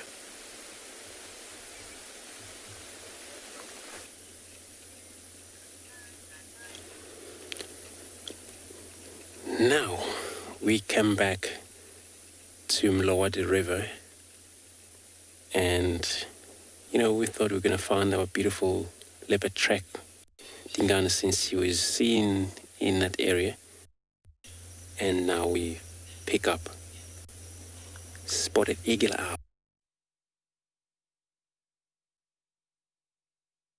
It's like still a visual against the light. Anyway, also it's looking away from us. So in overall, our owls are nocturnal. So when they're disturbed, they kind of like frightened, move off, and find a new perch. We're gonna leave it in peace.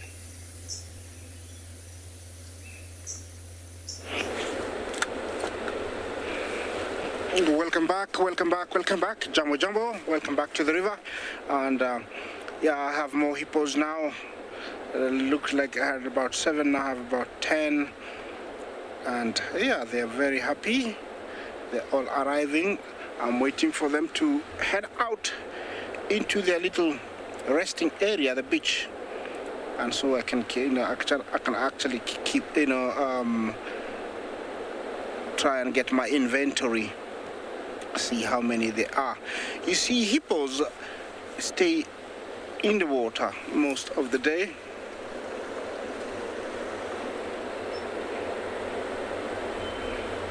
Jeremiah, yes, they are.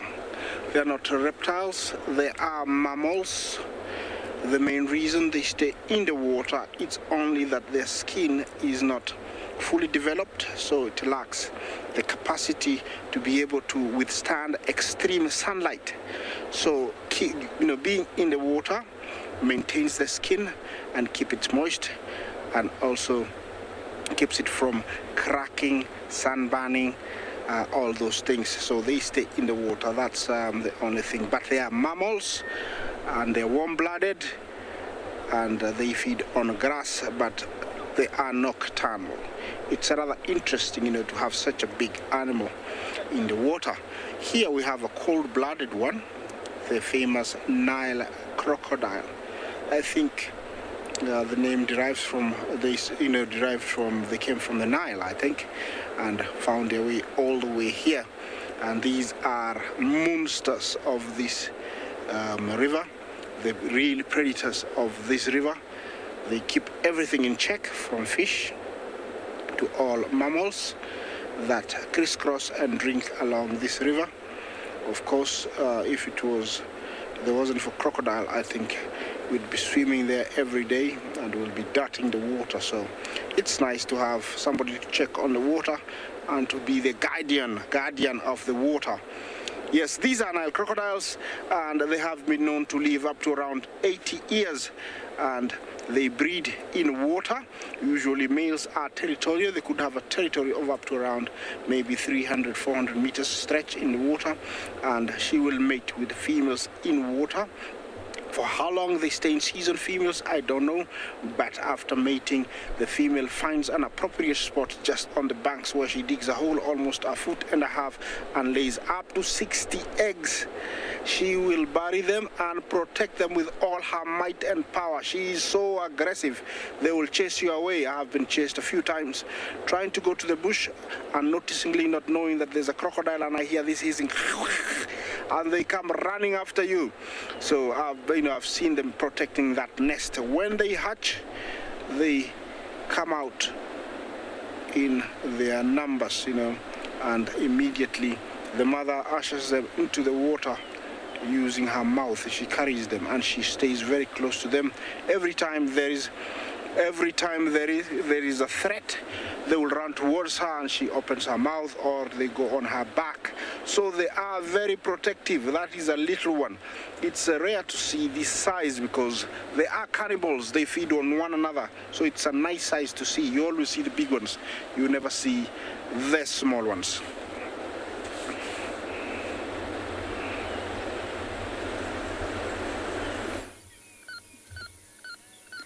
I've actually been trying to figure out who we have here, and I'm really not sure. I can see 5 flat, fat bodies. I know we've got Ribbon and Intima sleeping next to one another with the cubs, but I actually have no idea who else we have. I imagine more of the clan have just moved off to the side, so we can't see them, but they won't be too far, and they will also be sleeping off the buffalo. Look at Corky's little one just watching Shimbulu. The love between these 3 is something I have not seen before in hyenas. And I think this is another factor that goes into the fact that Corky's little one was way younger than we first thought.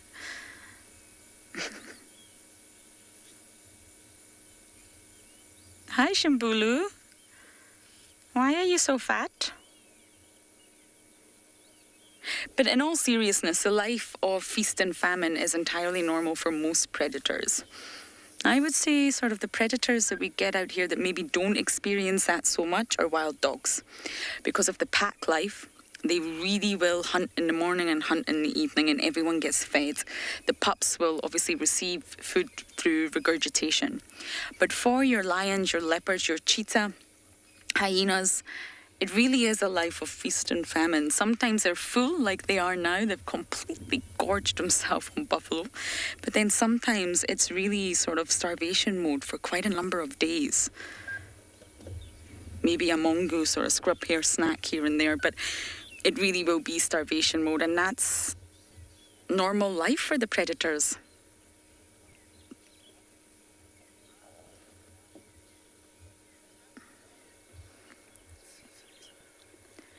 Emma, you're 6 years old and you're asking what season? Aha, what season are hyenas born in?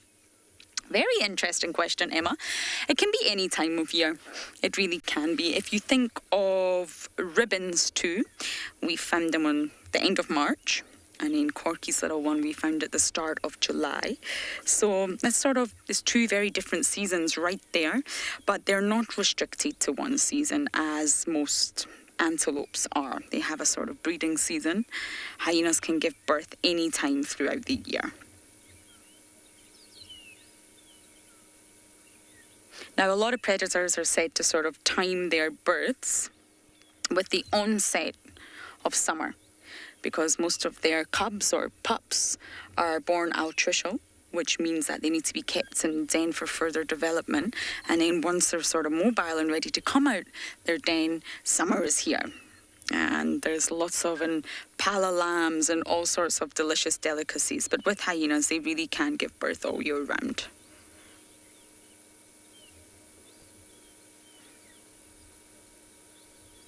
I really did not expect any of that this morning.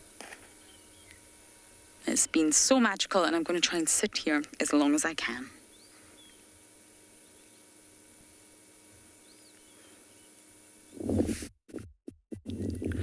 Yeah, it's nice to see some hyenas. And I got a new bat for you, not that you haven't seen it before, because slowly I'm losing my hopes getting lions or cheetahs, and is an ostrich in the midst of some zebras. You also notice the zebras are enjoying the short grass, like the Thompson gazelles that we saw before. And the ostrich will be feeding on the same. They normally pick some grass blades, some seeds from the grass, like what she could be picking up. Sometimes some small leaves from different plants. But also along the way, they'll also pick some insect that he may be able to catch, rather, because this is a male. It's the Maasai ostrich. Nice to see these zebras facing in one direction, feeding. Not sure whether they are facing the direction away from the wind. And definitely those two should be competing for the grass available to them.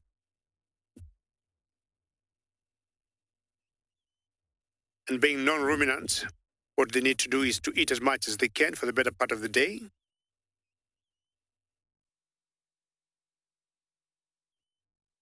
And very striking stripes the zebras got. And when I compare them to another species of zebras that we got here in Kenya, called the gravy zebra, I have always thought the gravy is a little cuter than this one here that we call the common or the bachas. This one here is more similar or closely related to, well, just by look, to the donkeys, and the gravy zebras look similar to the horses and bigger in size. And the patterns or the stripes, very different. Scratch my back, I scratch yours maybe.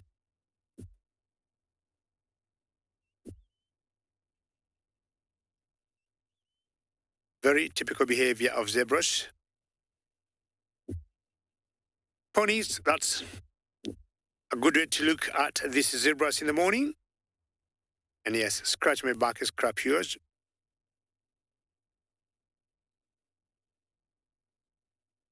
How cool is this, eh? Please keep sending through comments or questions. And as usual, hashtag CGTNWild or hashtag WildEarth on Twitter.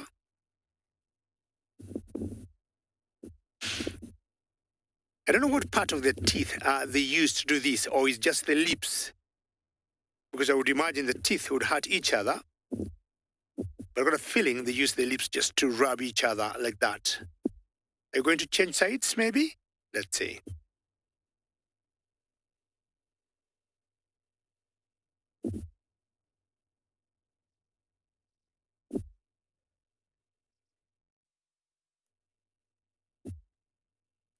Ugel, ostriches do not have a particular breeding season, and it depends on just like when they mate, males and the females, and then they'll get anything from 5, sometimes up to 50 chicks.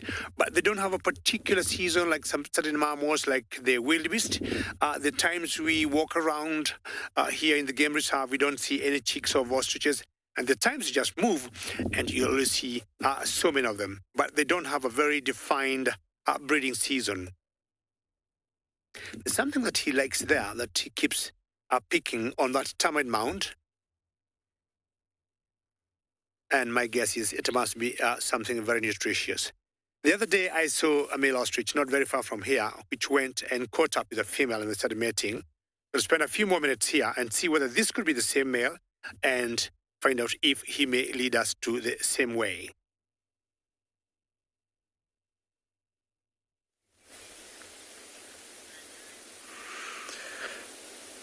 Back at Amby on Pinda Private Game Reserve, this lioness and her youngsters seem to have settled down a little bit in the shade of all of those trees up on top of the rocky outcrop. Look at how relaxed she looks, stretched out across that rock. I imagine if you or I were to be lying there, I don't think we'd look that relaxed. Amazing how she's able to just kind of mold into the rock and sleep soundly. Now, with the sun starting to come up and there being relatively few clouds in the sky, the sun is really intense. And I think that she's just getting out the sun, getting her little ones out the sun and into the shade. And they're probably going to rest here for the better part of the day until it cools off a little bit later this evening. But just be able to see the cubs' faces in the background above Mum. And they're also taking it easy there, listening to the sounds of the vehicles that are slowly moving around them and watching them. Of course, for these little ones, like we were saying, just about anything will get their attention, any little bit of movement. So a big vehicle moving around is also definitely of interest to them. Tyler, you're asking, how do lions mark their territory? Tyler, they do it in a number of ways, and they'll use both smell and sound mainly.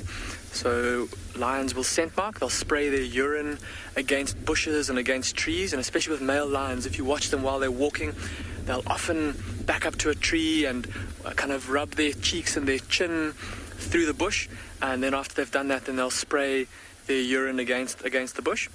They'll also urinate in the ground and scrape their back feet in it to help them to spread their scent. And so that's in terms of the way that they'll mark their territory in terms of sense of smell. And then in terms of audibly, they'll roar. So especially big male lions or dominant male lions, they'll roar to announce to other lions that this territory is taken, that they're here. Lionesses will do it too. And it's, of course, that sound being so impressive and so loud and carrying for such a vast distance, it lets other lions know where they are and that this territory is taken. I suppose they also do like what we just saw there, where they'll dig their claws into the bark of trees. There are glands in between their toes, and the smell gets deposited onto the bark from there as well. It gets impregnated into the bark from where they scratch. So quite a couple of different ways that they'll mark their territory. But for the time being, it doesn't seem like this lioness is going to be doing any of that. And I think we got a really special view of her and of those two cubs when they were out in the open a little bit earlier. But I think with them being now tucked away into that thicket, I don't know that we're going to get many more views of them. I think they're going to be quite set here, settled in, enjoying the shade of this thicket, and enjoying the lovely cool breeze that's blowing over them. And so I think what Craig and I are going to do is we're going to leave these lions to their afternoon, and we're going to head off to see what else we can find for you this morning.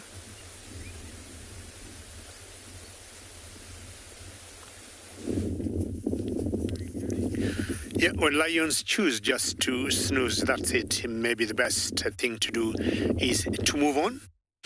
But not like the Tommies. When the Tommies are busy eating, as we were looking at them earlier, flicking their tails, that does not stop.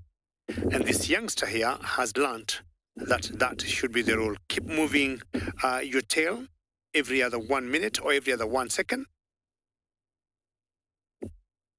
We had watched the Thompson gazelles earlier, but I stopped when I saw this very small baby here, which I think could be a couple of days old.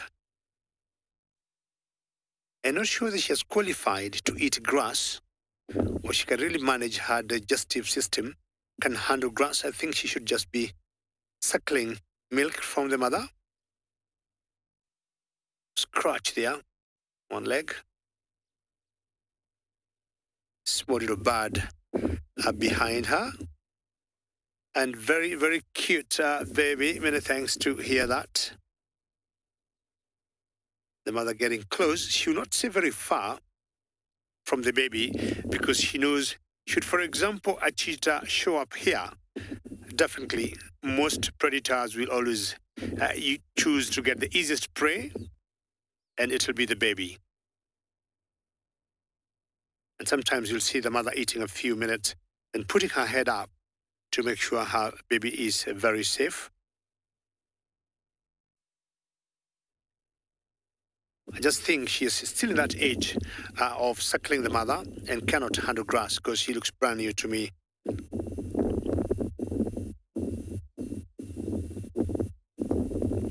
This short grass comes in very handy for them. She's doing more scratching than even eating. Not sure she's getting bothered by any parasite on her body, or she's just having fun, or got just a scratch.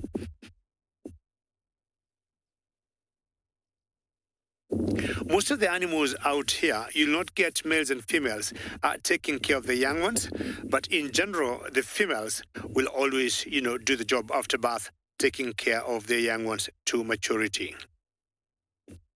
I just wish this baby to grow to adulthood as I tell the mother and the baby, bye for now.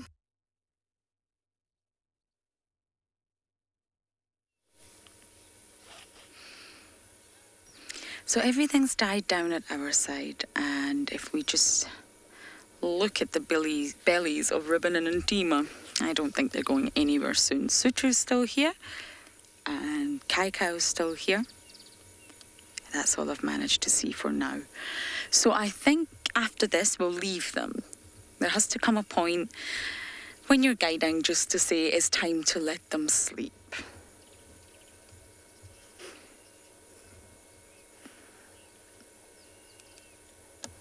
SG? You're asking who builds the den for the hyenas? Well, no one builds them for the hyenas, I'm afraid. But this is a termite mound, and it's a disused termite mound. It's a very, very large one. We'll just take a little look at it. It's not the largest, but it's definitely a large one. And termites are, well, fascinating within themselves, but they don't actually use the mound as a home. They use it as sort of a breathing organ, if you like. But it's built by termites, and then normally it becomes a burrow for something else. So this big entrance hole that you can see, where Corky's little one is down inside, can have been built by a aardvark or a porcupine. We do get these animals in this area, believe it or not. They're not as prevalent as in areas like this, like the Kalahari, Tswalu, where aardvarks are everywhere, because they're shifting from being nocturnal to more diurnal because of the harsh cold temperatures. And they will be the ones that dig it out. Then the hyena comes along, or warthogs, and they say, aha, this looks like a perfect place to stash my little cubbies. So it's originally designed, built, structured by the termites. Then another animal will come along and dig, sort of make that big burrow inside. And then the hyenas come along and they say, well, hello there. This looks like prime property for my clan. And that's how it works. I believe, if I'm not wrong, an aardvark was actually found on Buffelshoek last night. It was spotted. We do get aardvarks here. They're just incredibly nocturnal, and they only come out for a very small window of time. So it's more like from, let's say, 1 in the morning till 3 in the morning when nobody is around. Specialised termite eaters, and we do see porcupines occasionally here. We find their quills everywhere, but again, they're more nocturnal. So I am going to leave the den for now. We may pop back later, but I think it's time to let our Juma clan rest and digest.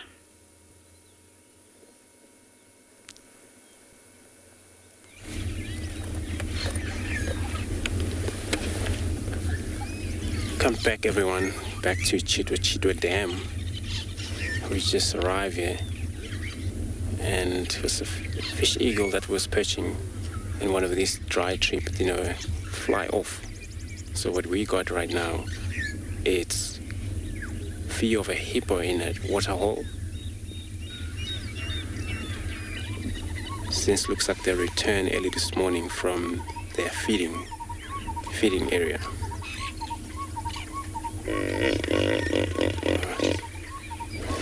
Yeah, that.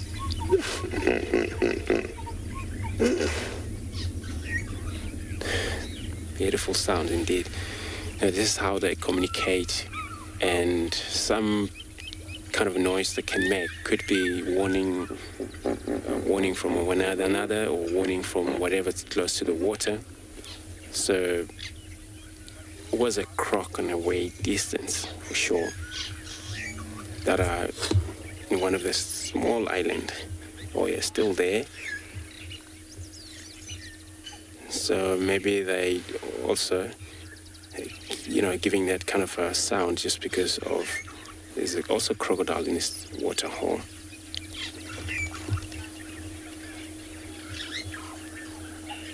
Vanessa, so a hippo lifespan, it's anything from 35, 40 years of age. Especially female that can reach that far. But the males, they have a lot of challenge, die sometimes before they reach pretty much old age because of territorial situations they come across. So they fight for their territory, and each waterhole sometimes occupied by one male and his group of females. So the challenge you see, this is when other hippo, male hippo, maybe run out of the spot, run out of his water somewhere. He would push into this waterhole, and then sometime this is where the fight begin.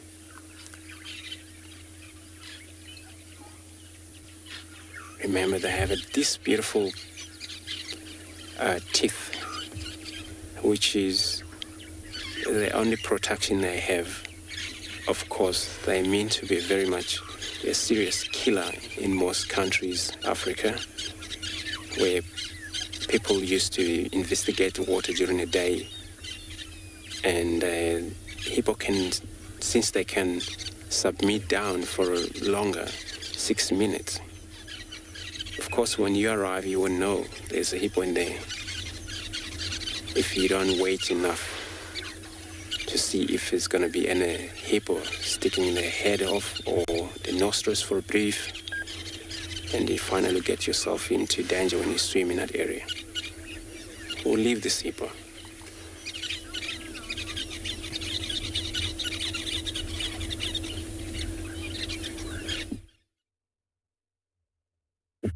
The hippos and these birds that we have here have one commonality, that they always take sometimes the habitat of water. You know, both of them being semi-aquatic. Sometimes the hippos are in water, sometimes out.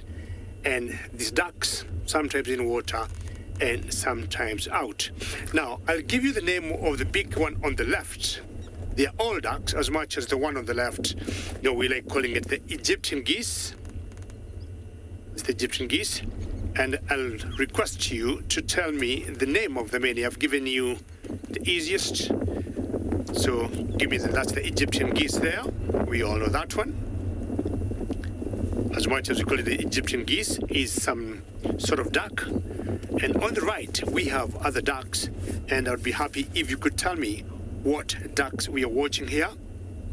As usual, tweet, hashtag CGTN World or hashtag World Earth. What ducks do you think David is watching here? Could be swimming at the moment, or they could be feeding at the same time. You see how they get in the water, then up.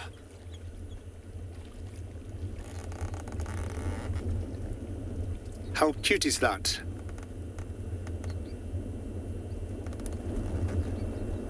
So I'll be waiting to hear your answers as we continue enjoying watching them swimming here. You notice they immerse their whole body inside the water and then come out immediately.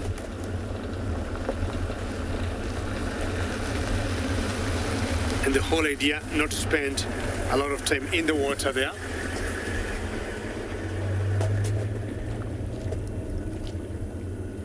Indigo Girl and all of you, you got the correct answer. You're all very right. These are the white-faced whistling ducks. And apparently the director of the show today, Cass, loves these ducks. You're correct. So they'll either feed in the water or out of the water. They look a little bit young to me.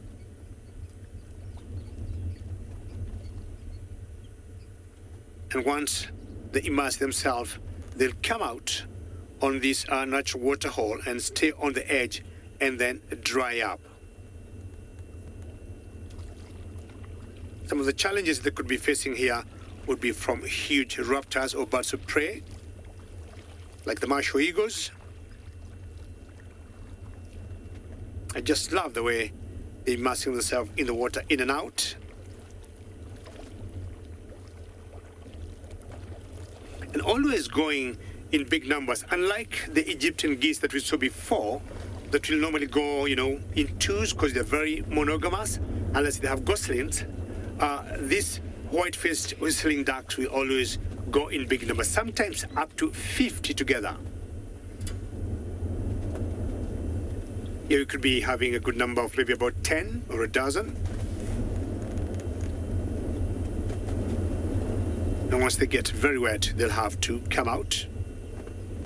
Another challenge they might face in here, it could be from, for example, a snake, like an African rock python.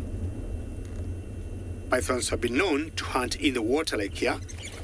Ooh, beautiful. I don't know what spoke them there. There they go. And very good job. Funny, if they come out, and we love that particular noise. Now I just want to move forward a little bit because one of the ducks we saw, the Egyptian geese, we have seen a few that are coming in. Not sure if they could not share the same water body because the Egyptian geese were just on the edge. Oh, they're coming back. 1 minute. Right there. Now they have all come back in the water. I don't know why they had to leave. They're all back. And if you notice, they all moved at the same time. So it was like, if it's for safety reasons, let's get out of here. And I'm sure maybe at one point, they'll be settled. Sorry, Bungay there. Now saying to the left of this waterhole, we've got a huge number of some guests. Kevi, in this dam here, we have a lot. We have what you call planktons, and planktons are small little plants like algae that will always float in the water, and that is what they feed on. But apparently, we also got so many aquatic insects that will also be floating in the same water, and you'll notice once in a while them catching them. Now, I was taking a look at this one duck that got 1 foot up. Well done, Bungay. Bungay is the gentleman on the camera. And not sure there is a bit of a standoff here because, I mean, these geese here are also semi-aquatic. Once in a while you get them in the water, sometimes out. But they're not going in the water, not because, I'm not sure, not because of the other ducks, the white-faced whistling ducks, or they're not ready to go in. But as soon as we saw those ones in there fly away, the smaller ducks, this one ventured a little closer to the waterhole, then they stopped as soon as the smaller ducks came back. The other birds there are the spar-winged lapwings, the two small ones. Spar-winged lapwings. Also associated with water bodies. You know, when they breed or when they need to feed their chicks, they'll always also be found near water. Most lapwings will be. And my guess this could be a male and a female. Well, very entertained by all those bird species. I'll move on and find out what else I'll see.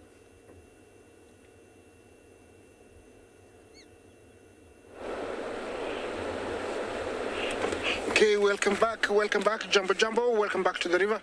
I'm still here with my crocodiles, the river, waiting and anticipating that I will get to see a crossing. Of course, when it happens, I don't know. So you can talk to me and ask me questions. Hashtag CGTNWild, hashtag Wild Earth. Questions and comments are very, very welcome. Keep me busy here at the river. We are waiting, anticipating, hoping they will come down. There is hippos in the water. The ever-flowing Mara River is here, entertaining us with the sound.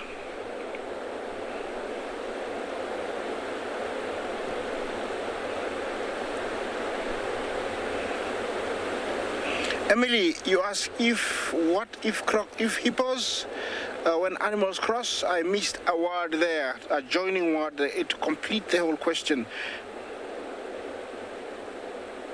Oh, they give birth while the animals cross. No, it's unheard of. And when a female, they get hurt. Sorry, Emily, now I got it. Do the hippos get hurt when the animals cross? No. The hippos are smart enough every now and then, and when they see them approaching, sometimes unintentionally, you will see the hippos swim further down or walk away from the hippos. So they never get hurt. They can avoid the wildies. Of course, when they stampede, the wildebeest have got no sense of exactly what they're doing, so the hippos do avoid them. They never get hurt. I've never seen, any hippo get stuck from being trampled by the wildebeest. They are somewhere there behind that ledge. I cannot see them, but you can see the stripies, and you can see a few horns of the wildebeest off to the left. So they are somewhere there. I don't know how many they are. I'm quite far distance. I am hoping that they're going to decide to come down and give me a show. Looking at those rocks there, at the beginning of last month, it was full of grass, but it has been worn down by the hoofs of all the animals. The amount of animals that have crossed this river is unbelievable. I would estimate to be almost maybe 400,000 since I started seeing them. Yeah, here I have a sacred ibis doing some patrol, enjoying, being by the river. This guy, they eat frogs, little fish, little, water insects, mollusks. So he's going, checking if we can find something to eat along the beach there. Of course, they can fly in case of danger. That long beak is for probing. They can probe, and if they sense if there's a frog or a fish, they'll even dig deeper and then clamp it with the beak and just swallow it. Nom, nom, nom, nom. Yes. I want to be here at the river just so that you don't miss anything. So don't you go anywhere.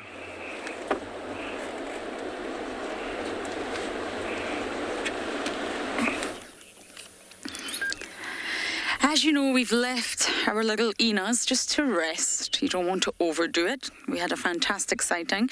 And I've just spotted this bird of prey, definitely a raptor. Look at that beak from far away, but I'm struggling to identify it. The sky is still really, really overcast, and it is at quite a distance away, so this is where all of you come in to help. Now, it's in the area where the Wahlbergs used to be, but this is unusual to see the Wahlbergs around.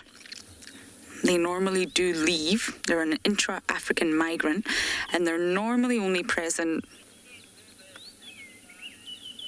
Oh, we've been seeing the Wahlbergs at Ngala and Pinda, so maybe they've arrived. Because you normally only see them September time, roughly. I guess now is the time. I can't remember when we first spotted them last year. My memory's not that good, I'm afraid, and they normally leave around April. This could be my first Wahlberg getting ready for the summer. They come to Juma. There's quite a few monogamous pairs that we see that use the same nests. And just sort of behind where we're seeing this individual, a little bit further into the Mulwati, they've got nests there that they reuse year after year.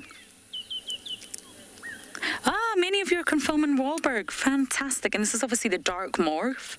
You do get different colorations. You get the dark form, the pale form, and then, believe it or not, an intermediate, which is in between. So this is definitely the dark form, and this is my first Wahlberg of this season. And it's amazing. They don't leave Africa, but they do travel all the way down here, especially to Juma, and they just reuse their nest. But sometimes, due to wear and tear and all sorts of damage, the nest might not be in the exact same condition as it used to be. And that's when the two of them, the male and the female, the pair, will... Oh,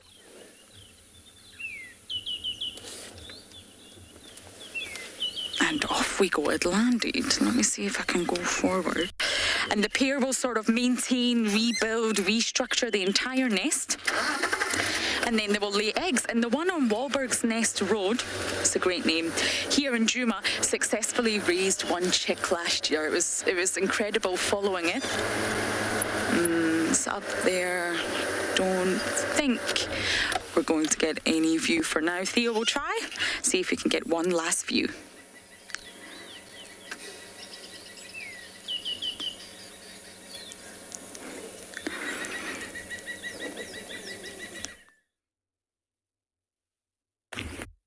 Good morning, everybody. We've missed you. I hope you missed us as well. It's another beautiful morning here in the Kalahari at Tswalu, and everyone came out to say good morning. The meerkats are up a little earlier. It's much warmer than when we were with you last time. So because of that, they're also waking up a little earlier. The beauty of this is just looking at how they're busy maintaining their burrows at the moment. Shame, with the wind being so hectic over the last couple of days, most of the burrows that's facing towards the north, which is this direction, has blown almost completely shut. So they're spending quite a bit time this morning clearing out the burrows and just making sure that everything is up to scratch again. The one adult over there is currently looking, they were busy, well, all of them were busy cleaning, and then all of a sudden this one just ran over to that side and started looking towards the east. A little earlier this morning, Veronica, meerkat habituator, had a African wildcat not too far away from here, which is in that direction. But that unfortunately gave us a miss. We were there just too late. It went into a bush and we couldn't relocate it again. But it's very possible that he woke up, or she, and is now moving in this direction. So it would be interesting to see what comes around. She's not left her post for quite some time now, continuously staring in that direction. So if we're lucky, maybe that African wildcat will come by and we'll have some action. Not too much action though. We love these guys a little bit too much. So yeah, Ryan, you're very right. That the one has a very big tummy. So the beta female of the rock stars is very heavily pregnant. We're expecting her to deliver any day soon now, maybe in about a week or two. So very, very pregnant. And it would be interesting to see what happens there. Whether the alpha female allows her to keep the young. As we've mentioned on previous episodes, that most of the breeding gets done by the alpha female, which is the one that's sitting just over here. And so about 75 to 90% of the breeding or repopulating of a particular meerkat group is done by the alpha female. But every now and again, she'll allow the beta female to have pups of her own as well, if they want to make the group a little bit bigger or so. So yeah, we're hopeful that it'll happen soon and that those babies will be strong and healthy and that the group will grow even more. The alpha females, little ones, are the two sitting just over here, where everyone is busy maintaining the burrow at the moment. They're about 3 months old at the moment, so she's got a little parenting to go still. And so with that being the case, it would be great to have another set of pups just to make the rock stars a little bit of a bigger group.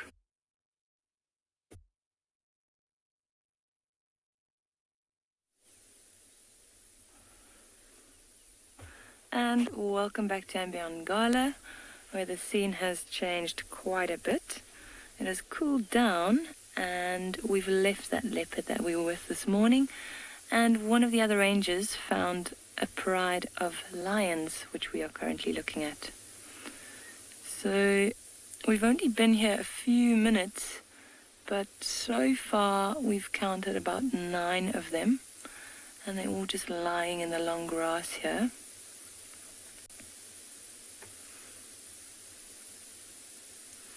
Nice that they have, well, a lot of them still have their heads up. It is nice and cool because of this cloud cover. So every now and again we see the youngsters getting up, walking around playing with each other.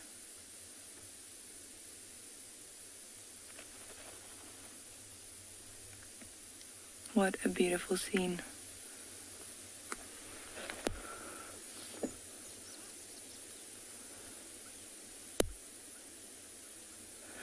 So we're quite far off the road at the moment.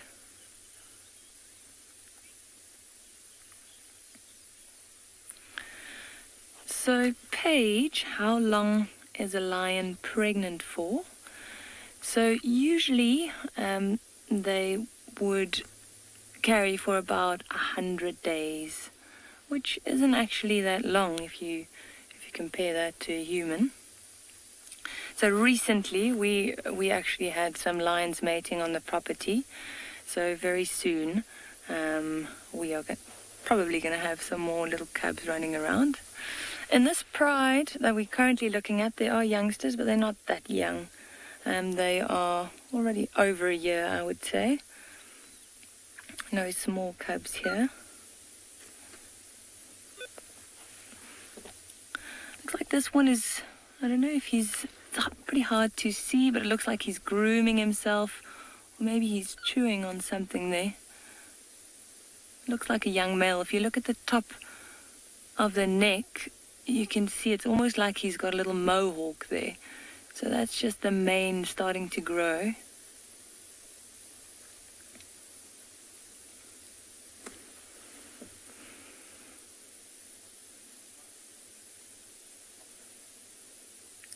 But they are all being very lazy at this stage.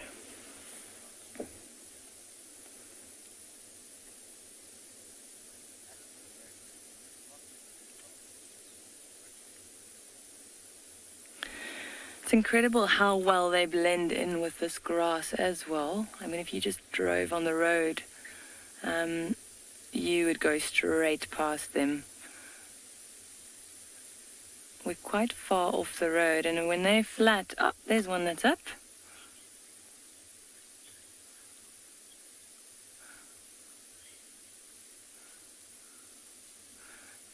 Megan, that is exactly right. And especially at in this specific spot where they are now, the grass is quite long. So you can walk right up to them if you're not aware. And if you get close, the thing you can look out for is maybe you'll see a head lifting, or you might see a tail trying to chase the flies away. Ah, and there's a male on that side actually as well. That one is slightly bigger.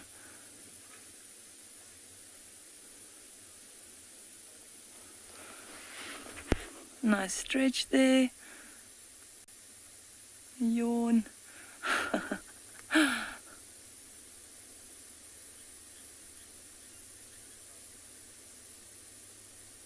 He's got something I don't know if you noticed, but there is something strange on his belly. It looks like some kind of growth, or maybe a hernia of some sort. Yeah, that is quite interesting. And he's flat. Maybe have to look into that. I did actually notice when that male walked over, there was a female behind him. And I don't know if anyone else noticed, but she had a short tail. That one, yes. So she had a short tail. So I could actually recognize this female. And she is from a pride that we call the Birmingham Breakaway Pride. So it's quite interesting to find them in this area. We usually find them a little bit further west, and that is the lead lioness right there.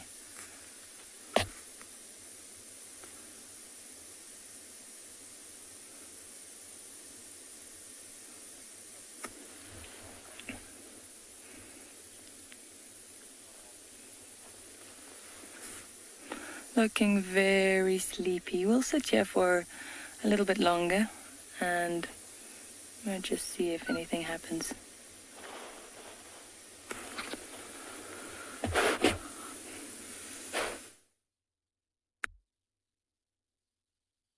So yeah, guys, as you can see, the whole group is up and going now. Lots of digging and, the little ones just being curious about what life is about, walking around, learning how to do the sentry work. As you can see, that one there in the middle is standing up, doing that. But guys, what I want you to quickly have a look, just something important with as far as the meerkats are concerned. You know, you'll find that with a number of different species right throughout the animal kingdom. Have a look at the tip of the tail. See how it almost looks like a little dipstick of a car, that black tip on the tail. You'll find that with the lions as well. I believe you guys were looking at some sleepy lions just now. But the tips of the tail is quite often a very important, visual communication system when it comes to the animals. And more importantly, we call it the follow me signs. So very important for the meerkats to, when they detect danger, or even when they're moving, but more importantly when they detect danger and they dash into whichever direction, especially for the babies. So what happens is as soon as a meerkat starts running, the tail goes up just like this little guy is doing right now. And that's just like a little antenna to show everyone, this is where I'm going. So for the little ones, when they're still a little confused and don't know what to do and which direction to run, because the burrow system which they need to duck into might be some distance away and they might not know at that time yet where that is, then they use that visual communication system by looking at the mom and also any one of the other adult individuals in the group, looking at that tip of the tail as a way of following one another. So very important. The little things that we quite often overlook. I mean, it just looks cute having that tip of the tail being that nice black coloration, but the importance of that is far greater than what we sometimes realize. You just look at it and it looks beautiful, but for them it's a way of staying alive. So really, really cool. Also a little bit of grooming going on over here.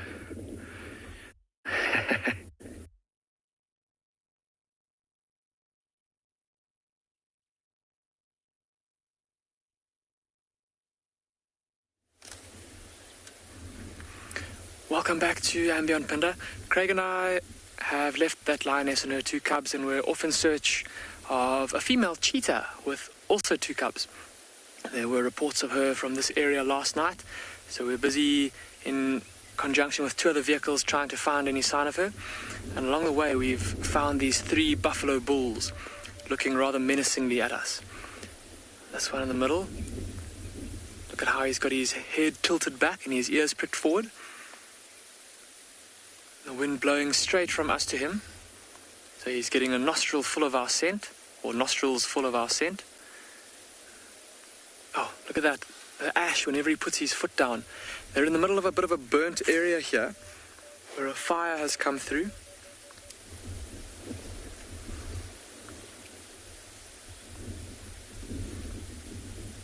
And probably heading onto the next area of grazing. Have a look at that on the far right though, everybody. Just looking through my binoculars, looks like he's been in a bit of a fight. Almost looks like the skin around his eyes is a little bit swollen. But also have a close look at his ears. I don't know if you can see when he faces them forward, there's almost, it looks like little trickles of blood. I can't quite tell if it's wet or dry though. It does look relatively fresh. And the insides of his ragged ears. So I don't know if perhaps he's locked horns with another bull recently, had a bit of a fight, and sometimes buffalo bulls, when they fight, they'll catch each other with the tips of those horns. They'll of course use those big bosses on the top of their heads, those big kind of bumps of bone, as a crash helmet. When these 3 bulls, looks like a group of bachelors that have left the herd.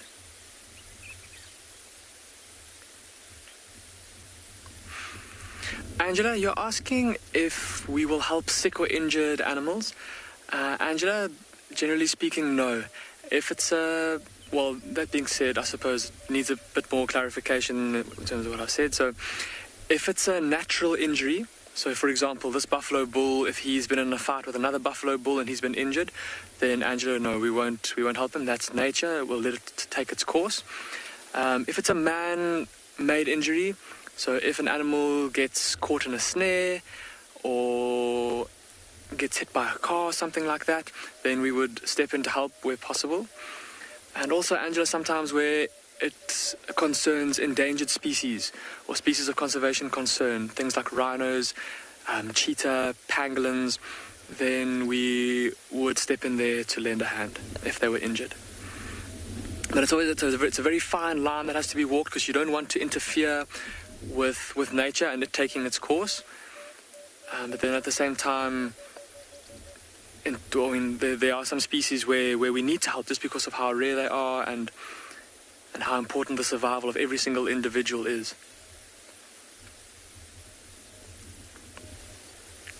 Just having a close look at that buffalo. Look at how covered in mud his rump is. Probably had a bit of a mud wallow yesterday sometime. I think Craig and I are going to leave these buffalo to continue moving off in search of the next pasture of grass, and we're going to carry on looking for any tracks or signs of that female cheetah and her 2 cubs.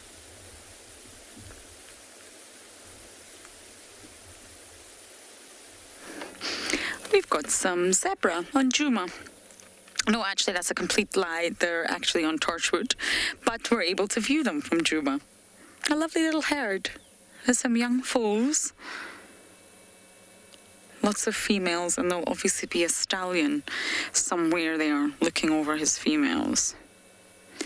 Now, any sort of field grazing species will always eat earth, if you like. So, of course, they're grazing the grass, but they're always going to eat earth and dust. In an environment like this, where we are right now in the low veld in Djuma, there's going to be a lot of dust that they will eat alongside the plants. So that's going to cause a lot of work for all those organs that they have that need to chew. So both zebras and horses actually are said to have incredibly long teeth, large teeth, but they're also long. And this is to compensate for the abrasion that will be caused by dust and sand and possibly earth in other areas. Whereas the likes of your wildebeest or your cows, even domesticated cows, they have much shorter teeth than zebra do. So how on earth do they manage? And that's because the cows and your wildebeest and all sorts of antelopes are ruminants, and they have a 4-chambered stomach, a very specialized chambered stomach. It's not 4 stomachs, it's 1 stomach with 4 chambers, and this is where they use bacteria to digest the plant material that they eat. And the food is actually washed in rumen fluid, which doesn't sound particularly lovely, but there's a special fluid in one of the pouches called the rumen that actually washes it and sorts through all the material. And that's when they regurgitate and chew again. So that's how the ruminants can survive it. But the zebras are slightly different. Their digestive process is it's very different actually. And that's why they have much longer teeth to compensate for the abrasion. So longer teeth will allow for the teeth to slowly wear down over time, and they'll still be at a sort of decent length in order for them to feed. Zebras are hindgut fermenters. And this is where all the sort of digestion takes place in the lower part of the gut. And it's said to be 2/3 as efficient, but twice as faster. And that's why they're bulk feeders.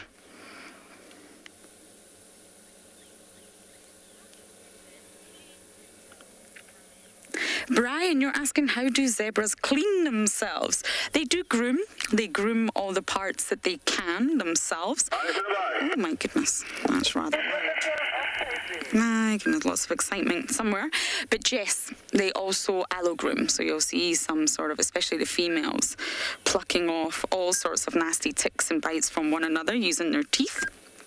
And they'll also roll around in the dust. So zebras, believe it or not, are one of the specialized animals out here that can roll over completely on their back, just like a horse. So they can lie down and they can do a complete 180 onto the other side. Now, most other antelope species cannot do this.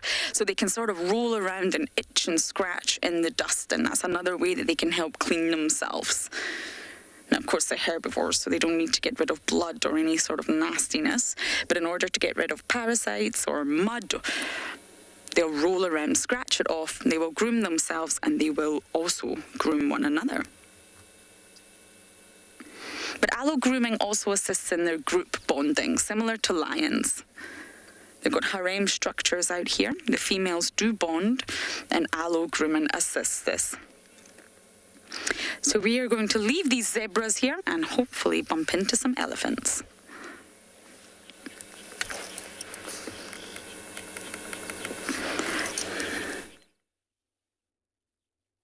So guys, the sun is just beginning to break out of the clouds here, in patches. With that warming up, you can see one of the individuals has actually decided, okay, it is time to actually start foraging now for the day. The little ones also giving us a little bit of an indication that they are getting in the mood to have something to eat. You can see they're still busy or started to dig here and there. Not that they necessarily find something, but it's important for them to practice those skills, especially when it comes to finding these things.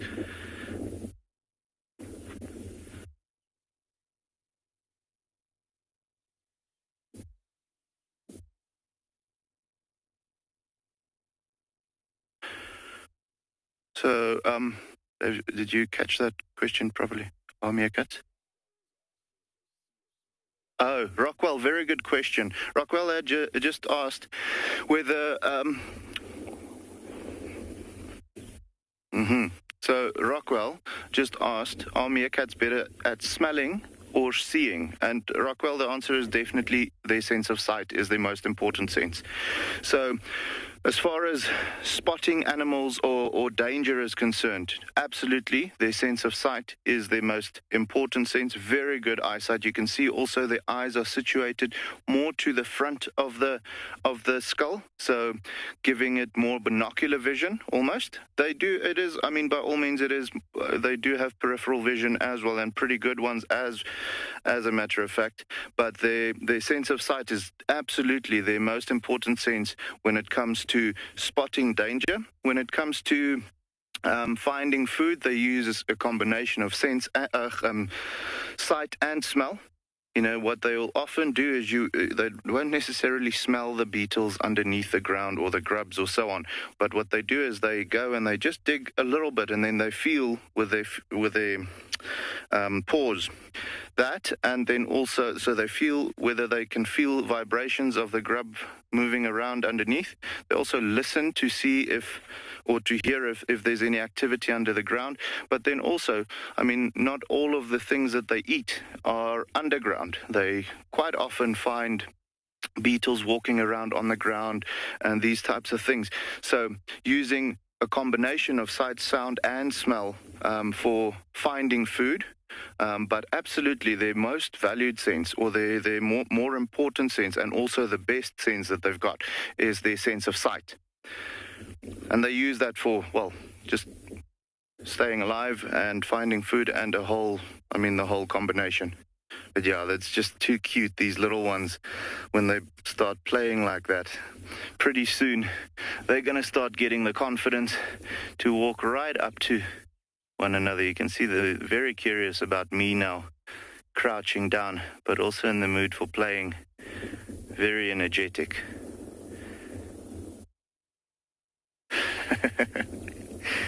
They're so cool. Look at that.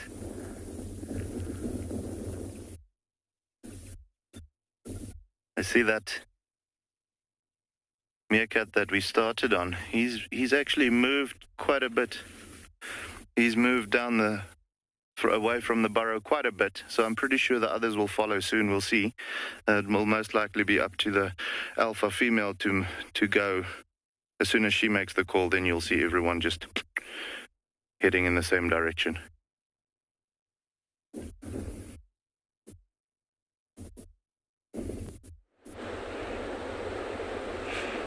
Jumbo, jumbo, jumbo, jumbo, jumbo, jumbo. Welcome back to the river. I am here and I have a good number of wildebeest that have decided to make a decision and move closer to the edge and see what is there. I don't know what they can smell, but it seems they arrived there, and all of a sudden they stopped, and they're keen looking and staring, glued towards the river. I don't know if they can smell some hyena. I don't know if they can smell some lion. They're quite distant away, maybe around 300 meters. That's 900 feet from the river. It is a good sign, but no guarantees when it's gonna go. Yes, there is one looming, but when it's gonna go, I don't know. Remember, this is the annual wildebeest migration, and during this time we have them cross the river from one side to the other for the purposes of utilizing the rich red oat grass, which is in plenty this time of the year. We just came through a wet season because we only have two seasons in Kenya, wet and dry, and the wet season starts in March, April, May and June, where we receive a lot of rain. After that, the grass becomes too tall or high, up to 4 feet high, and without these guys to mow it down, it will go to waste. So they come and utilize it, and by doing that, they have to cross the river from one side of the other to eat this grass. While they're here, this grass, which is in the oat family, excites them and fills them, and so females come into season out in the plains. We'll be sharing with you. You will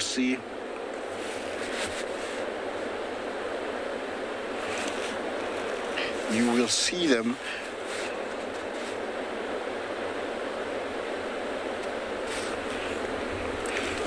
Cecilia, good morning. Well, I don't know what time it is where you are, Cecilia, but you want to know if any of the big cats do cross the river.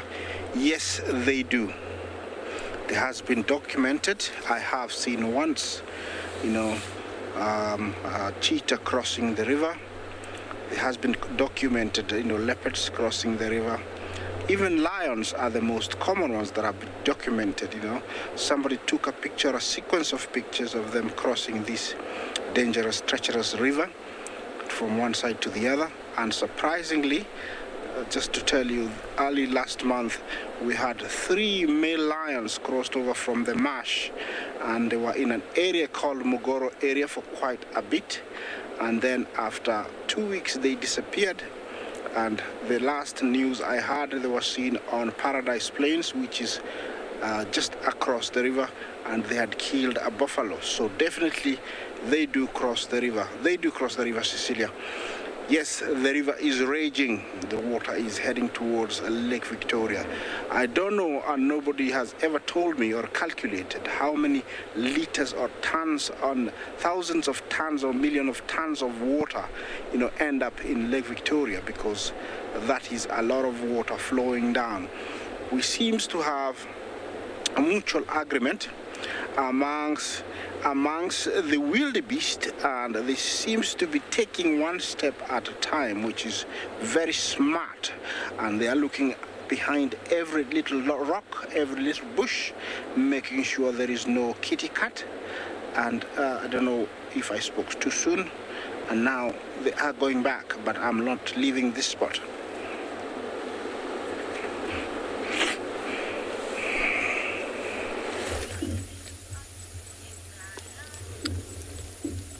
Welcome back to this beautiful Chuma area with, it looks like a herd of elephants in this thicket. You can see a little bit of its back and the movement in the bush.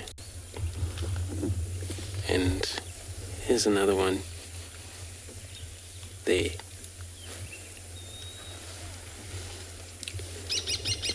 So it looks like, they probably scattered all over in this wood, and this is how they do. They feel comfortable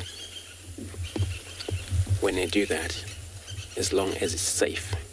But for them, in order for them to be able to feed comfortably, they need to do that.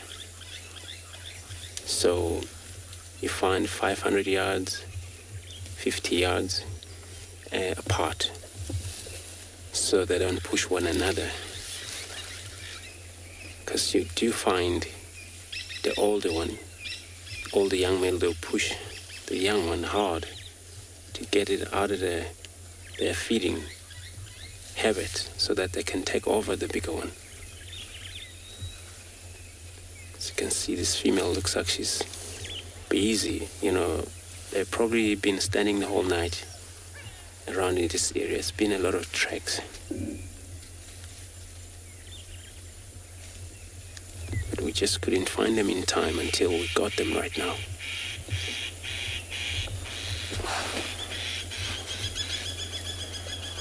See how they use the trunk. And it's such a beautiful big mammal out here. So see how you use the trunk. The trunk is always better for the elephant to when they bring the branches towards the mouth. See how the tuskers also involve at the same time. And looks like a female looking at her herd, very square, and the tuskers very thinner. So looking at the cow, elephant,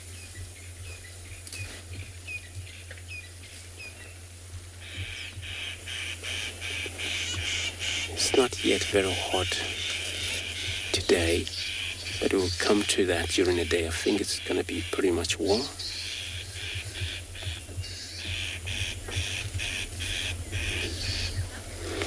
Lisa.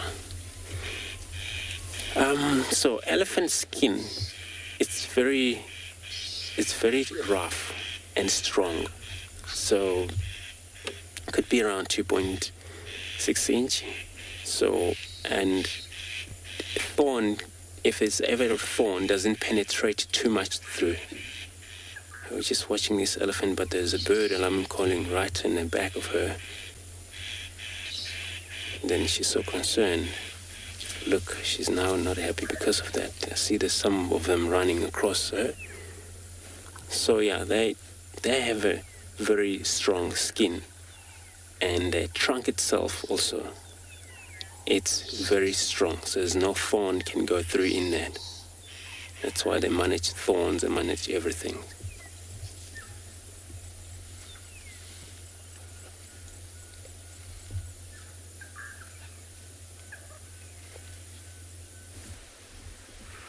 From one animal with a very thick hide to another, Craig and I have managed to find a female giraffe. And she was just scratching herself on that little dead tree there next to her. But what really got our attention was the fact that she was looking, as she is now, quite intently into some of the bushes here. And now, of course, we are on that search for a female cheetah and her 2 cubs. And often when giraffe spot a predator... Oh, bit of a sneeze there from her. Often when giraffes spot a predator, they will stare fixedly at it. And you can, just by watching their body language and how they'll suddenly stiffen up and their ears will prick out to the side and they'll look very intently in the direction of the predator, often even going towards it. And we saw her from a distance, so we made our way here to see what she was looking at, but it appears that it was just a herd of impala that she'd seen. And the impala have now moved off and she's relaxed a little bit. It does appear that she's got a little youngster not far from here, but unfortunately it's gone off into some thick bush where we can't see it. So a bit of excitement, but unfortunately no sign of this cheetah just yet. Craig and I are going to carry on, see if we can find some tracks of her.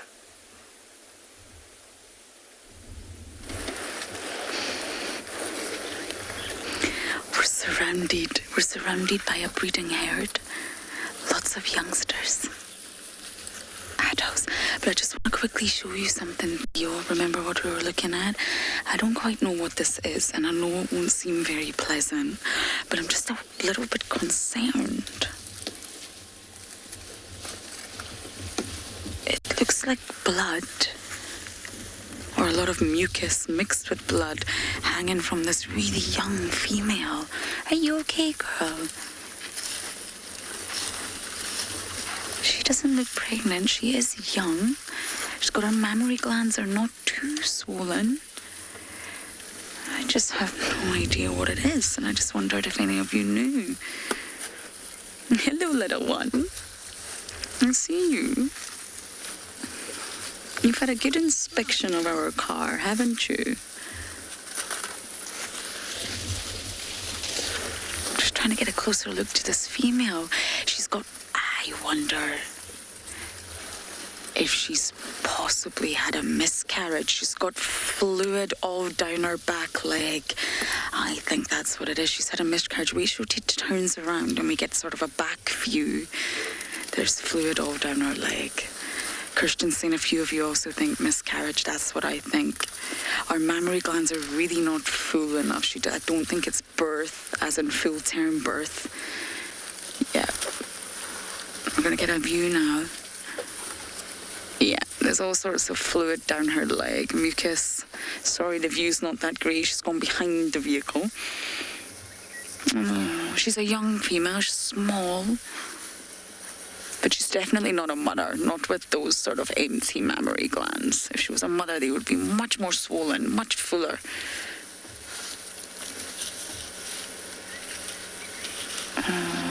That's sad. I haven't actually seen that before. That's the back of our car. Everyone, excuse that.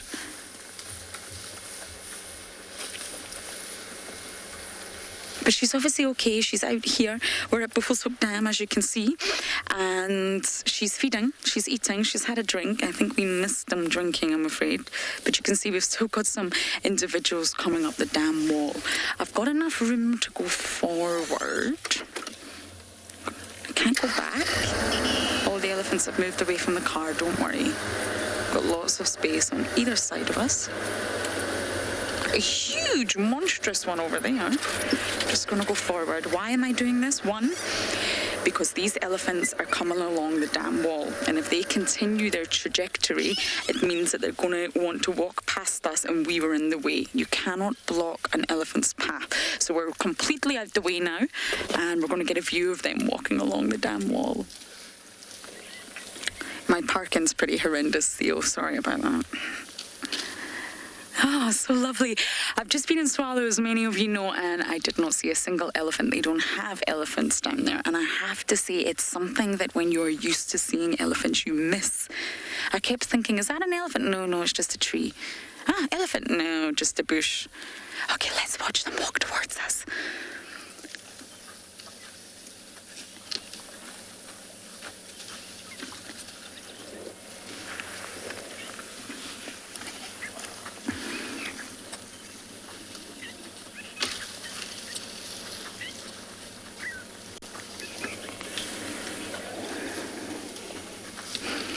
Short trunk. That one's got a short trunk. The end of its trunk is missing. The prehensile tips, which allows them to grab, is missing. Oh, I wonder if that one's been caught in a snare.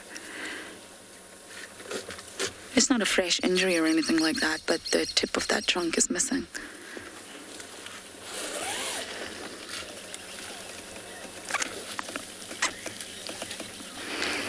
It's so nice to be in the middle of a herd, a social herd. And as I sit and watch them, why don't we go and learn some more about elephant social dynamics?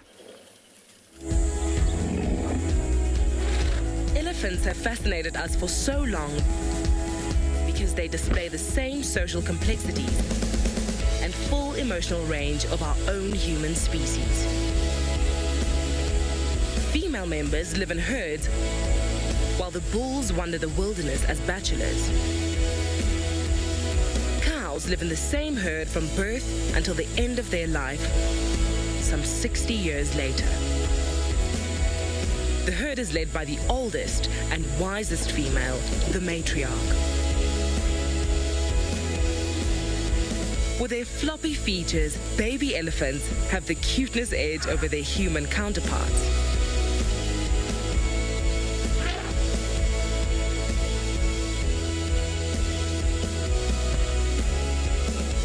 Become boisterous when they hit puberty, and this irritates the matriarch. Once she's had enough, she will boot them out of the herd to find their own way in the world.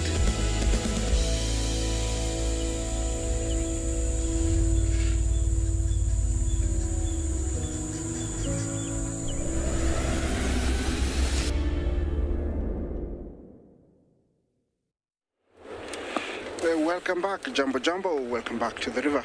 And yeah, nothing much has happened apart from the zebras have overtaken the wildebeest and looked at the river. And I don't know what's going on in their minds. I don't know if everybody's taking notes and then they're going to have a meeting, then convene and come back to cross. I don't know if that's the case, but as I said, it is very interesting if somebody could write the behavior of these guys here at the river, because nobody truly knows exactly what they are thinking. Oh, back to my hippos. They are starting to come out onto that bare ground. They have a private beach, and almost there is one, and then there's 3 to follow.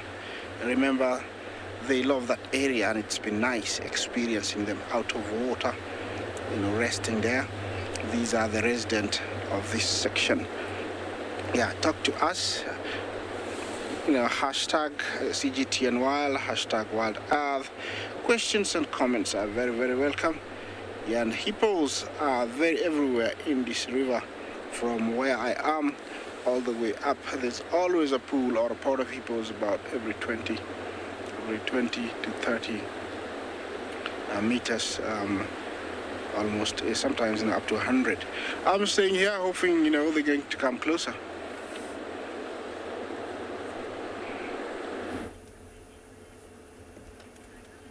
Yeah, as Isaac, stay right there because you could be lucky to see those animals come across the river.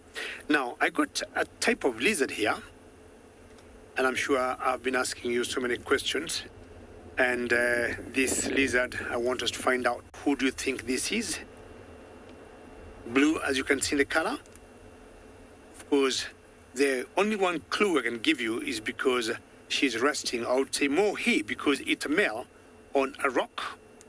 I don't know whether that will give it away. As usual, treat to us, CGTN Wild.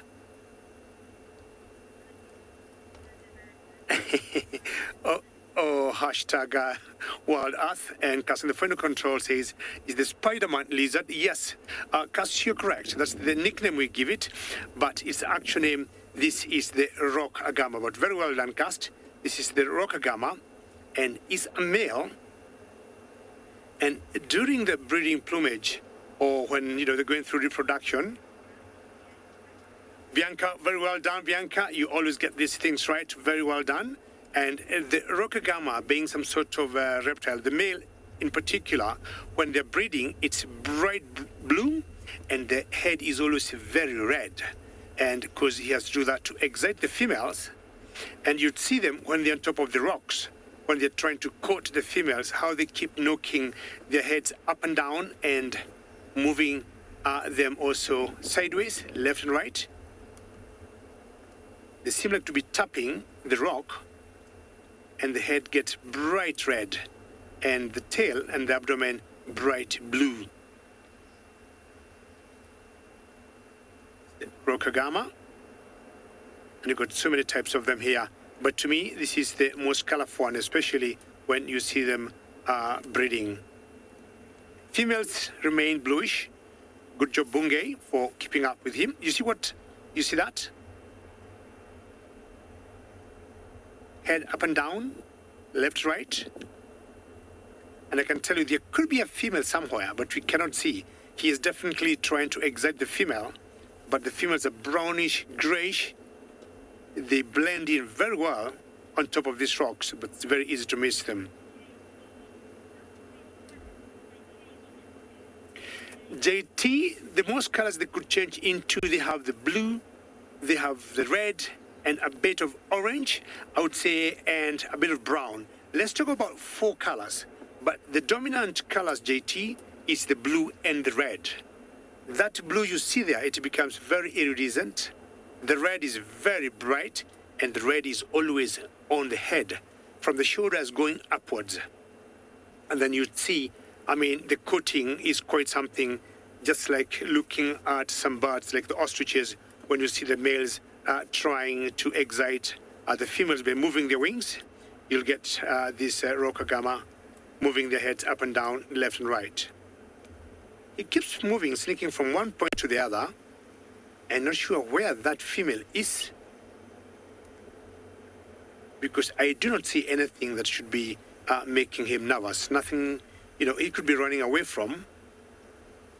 We've seen some birds going for them, feeding on them, but not any predator in sight at the moment. Most likely he must have gotten the female, just disappeared there. Very good. Having gone, I will also move on, and my plan now is just to head to the river and find out what could be happening there. All right, now to the Mara River. That now. Come back to this beautiful area with a giraffe. Looks like a female giraffe, where two of them, the young one just separate far from the distance. We can't have a look at it now. But the southern giraffe, browser, feed from tree that they have thorns. Look at the tongue that's sticking out of that animal. And that's how they do. Sort of separate thorns, hard thorn, and get the leaves only. Look at this. If you look at that thorn there, it's called buffalo thorn. It's very hooky thorn. But it's easy for giraffe because they have that very long tongue they use.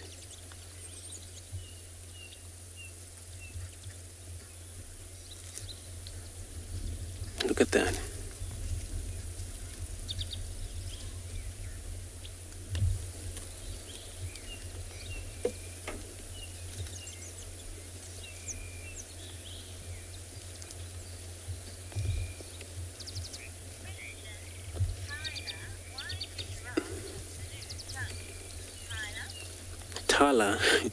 Tyler, why did a giraffe have a blue tongue? Some tongue of giraffe could be slightly brownish, pinkish, and of course all look different. But anyway,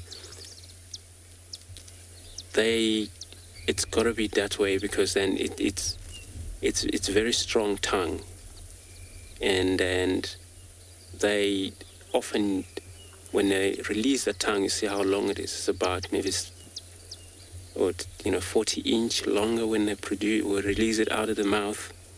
And for that, it's designed to be stronger for purposes of feed on this hook thorn we just seen a giraffe was feeding on. And then if it was another animal, they wouldn't be able to do that. So that tongue's only designed for such animal.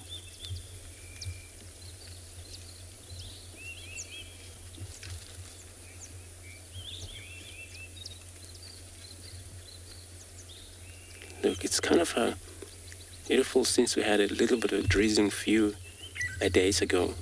The new shoots of green is coming up, and it will help for these kind of animal that they are browser, and many of time they don't really, spending time, feeding on grass. So you see giraffe moving often, trying to find their feed. And when I look now, it looks like she's going to move towards us.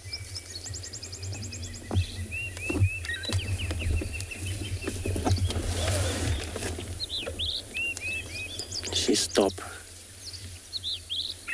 shake around. Look at that, she scratches her legs and she moves again.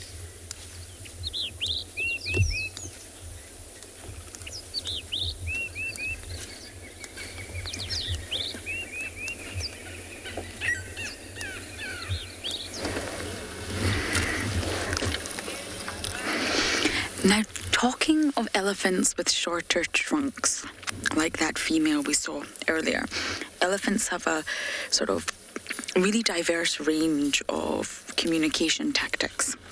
And they're able to communicate through seismic communication. And basically, the very tip of an elephant's trunk, it's not this individual, by the way, I'm not sure where she's gone. It has layers and layers of specialized cells called Pacinian corpuscles. And basically, they're just mechanical receptors.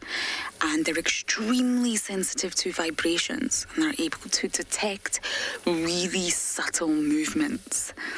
So for that female that was missing the tip of her trunk, I wonder what that means for her. She definitely won't be able to grasp without those prehensile tips. But I also wonder what that means for her in terms of communication. Now, we often see an elephant with one leg up.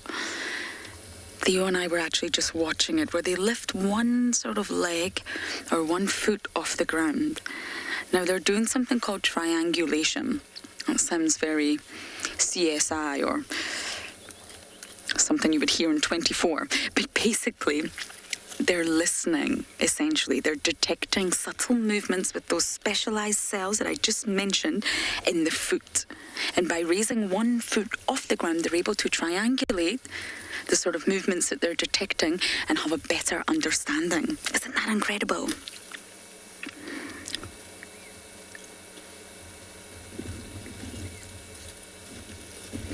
And those cells are concentrated in the very, very front of the foot, the toes, if you like, and the very, very back, the heel. And that's sometimes why they just lift one leg up and put the tip, the toes, on the ground. They're trying to listen, they're trying to detect what's going on through vibrations.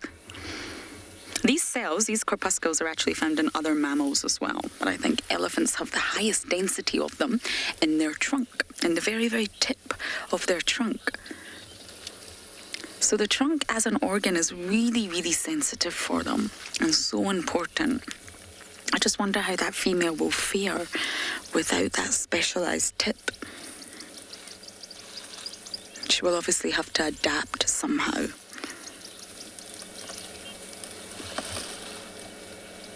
Ouch. Is that not painful?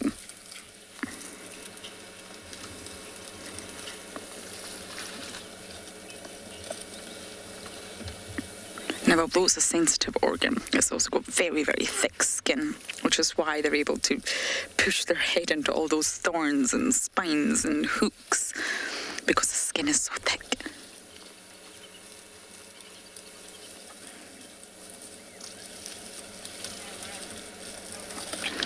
Okay, so I'm going to try and keep up with this beautiful breeding herd for as long as I can.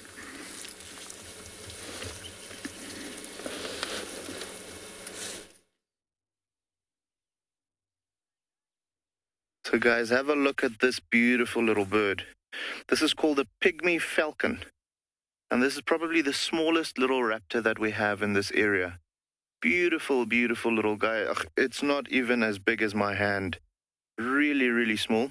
And you actually find what's particularly interesting about these little guys is you actually find them living inside the sociable weaver's nest. So those massive nests that we've been seeing in the big camel thorn trees and in the shepherd's trees, they actually go and they go and take up a vacant spot, and they live along the with the sociable weavers. They live in that nest, which, you know, to a certain extent is actually a positive for the little weavers, because this little guy will, you know, drive away or catch little snakes and lizards and so on that come in and try and get to the eggs or the chicks. Unfortunately, they also are one of those guys that will occasionally grab a chick of their own, or even an adult sociable weaver. But for the long run, it's better for the sociable weavers to have this little oak living, well, in the same home, but almost like a neighbor. Yeah, guys, it is a beautiful, beautiful bird. And, you know, I love the detail on this little guy. Well, I'm happy to hear that. I'm very happy to hear that you guys are updating the bird lists as well. Yeah, it's a constant thing that you have to do. Always good when you get a new lifer. But yeah, this is probably one of my favorite birds in the Kalahari. Just the cutest little thing. He looks like he's getting ready to maybe pop up and fly away. But yeah, guys, just to give you an idea about his size, he's probably the size of a can of Coke, if you had to think about the height. Maybe a little smaller. So with that being the case, they do feed quite a lot on insects and like big moths and those types of things.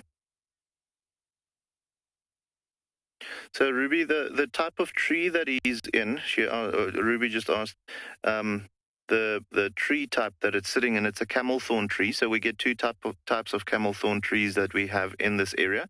The common camel thorn, the one that we're looking at right now, and then also the grey camel thorn. So the common camel thorn is actually a very, characteristic trademark of the Kalahari. You find them growing into these massive, massive trees within those sociable weavers' nests that are built in it. Very strong wood, so very good structure for the weavers to build their nests in, but not only for the weavers. A number of different animals will make this their home. Woodpeckers and starlings and all of those things. But yeah, also a very palatable tree. So you'll find that the giraffe love feeding on them. The kudus, they love their seed pods. Actually, quite an interesting thing about the camel thorn trees, in dry years, the farmers in the Kalahari actually back in the day would collect the seed pods of the camel thorn tree and feed that to their cattle or their livestock during really, really bad periods when there's no grazing around and so on. Very, very nutritious, those seed pods. So yeah, camel thorn tree that the little pygmy falcon is sitting in. And it's one of the trademark species of plants or of trees in the Kalahari. I love these trees.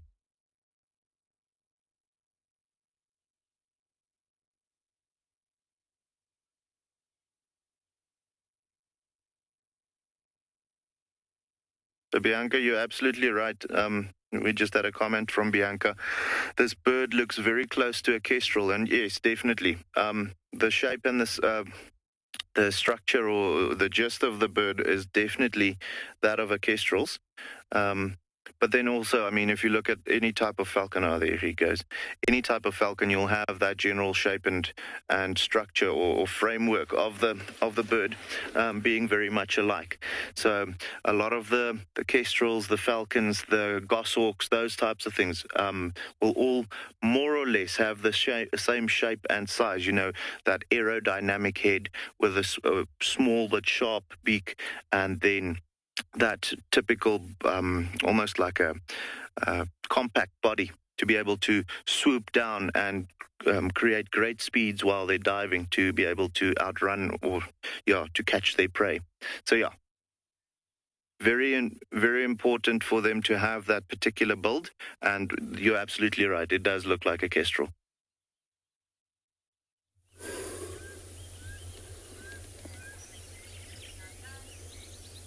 Beautiful coming back to this Tswalu Private Game Reserve with such a beautiful creature that sometimes I was not really sure. It's a long time since I've seen hyena lying inside the water, but they do that. This is a spotted hyena that is taking it easy in that little shell of water this time of the day. Of course, I've seen also wild dog do the same. So I don't have a problem with water. So only those I have a problem with the water will be a true cat, lion, leopard. They would get contact with water when they have to, but not necessarily only to drink and then move off. But spotted hyena, they do that just for themselves, to cool themselves off. It's been pretty much, it's already late for them to go up hunting now, so this is the time they are nocturnal. So it's probably going to be sticking around here for a few hours, cooling off, and eventually it's going to move into a thicket.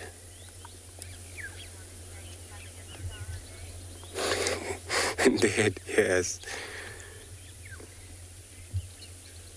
You can see truly spotted that shows up in the animal. So they're well built with, height front and low back. The reason for that, these animals, they're scavengers. They're always behind the big cats. They're behind the lion, behind the leopard, steal from small other predators as well. But, they're well capable of dragging or, carrying up carcasses back to the den from long way off. And for that, they don't get tired. And that's why they will build up in that kind of a shape they got.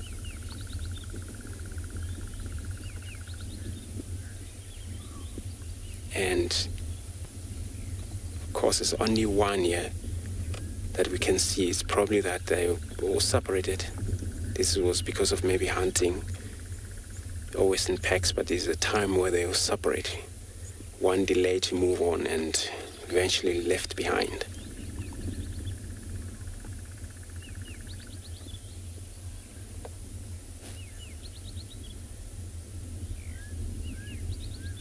It looks like a full-grown male.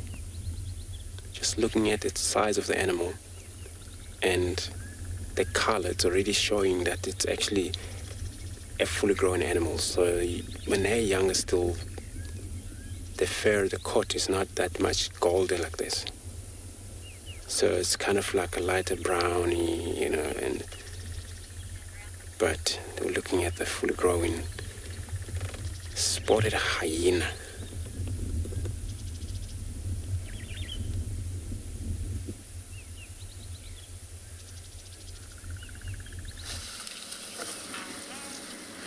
We're just watching this mother, I presume, and a youngster feeding. Now, they're both standing in the exact same position, and it's interesting because remember I mentioned earlier, so sometimes you'll see an elephant cross its legs. Mostly it's back ones, and it's not triangulating then, it's not listening, it's literally just resting. Have you ever stood for a really, really long time and you start to think, oh, my legs are tired, and you cross your legs and you relieve your right foot, put all the weight on the left foot. Then you'll change and you'll relieve your left foot and put all your weight on your right foot just to balance it out a bit because of your body weight. Elephants do the same thing. They're heavy, so they sometimes just cross that leg in order to, relieve some of the pressure that goes on in their feet. But when you see, I'll actually just show you now that you're on me. Let's pretend this is an elephant's foot and this is the toes. When they stand and they just lift one up like this, they've still got their toes on the ground. That's when they're listening, because the concentrated area of cells is in their toes. So they purposely do this to listen to what's going on around them. Now, no one's listening right now because everyone is feeding. Listen.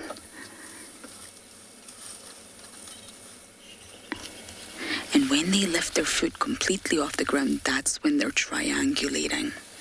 So there's different ways that an elephant will stand depending on what it's doing.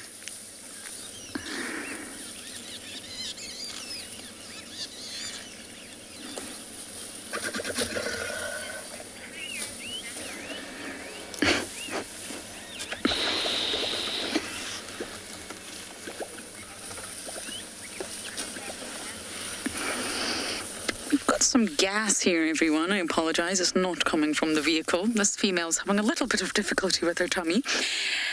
Kruger Fanatic, you're asking, are the muscles in an elephant's trunk the same as an... Oh, you could hear it. Yes. Did you enjoy it? I hope.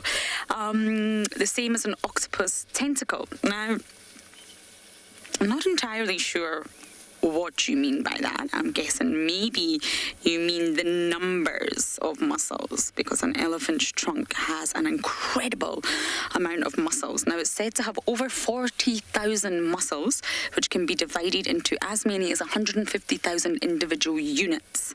Now, if you compare that to the human body, it contains 639 muscles. Yes. So you can really start to understand how intricate this appendage of an elephant really is. So if you're referring to the number of muscles, I actually do not know the number of muscles in a octopus tentacles, but I don't believe they're similar in any way, shape, or form. I really don't think so. And of course, neurons, so the octopuses' brain cells are found in the tips of their tentacle. So they don't have a brain as such, and the neurons are spread out through all of the 8 tentacles, which is absolutely incredible and slightly baffling in all shapes and forms. And that's why octopus intelligence is so hard for us to get our head around, really. But as for the muscles, I'm not entirely sure, I'm afraid.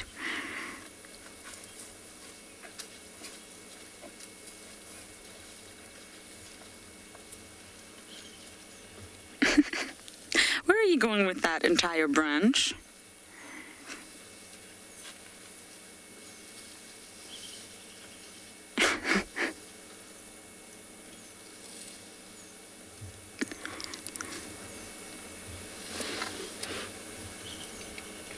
I don't think it wants to eat this branch. See, look at the back legs. It's resting. Oh, it was, sorry. It was just resting that back right leg there. I'm going to try and find one that really is triangulating and show it to you.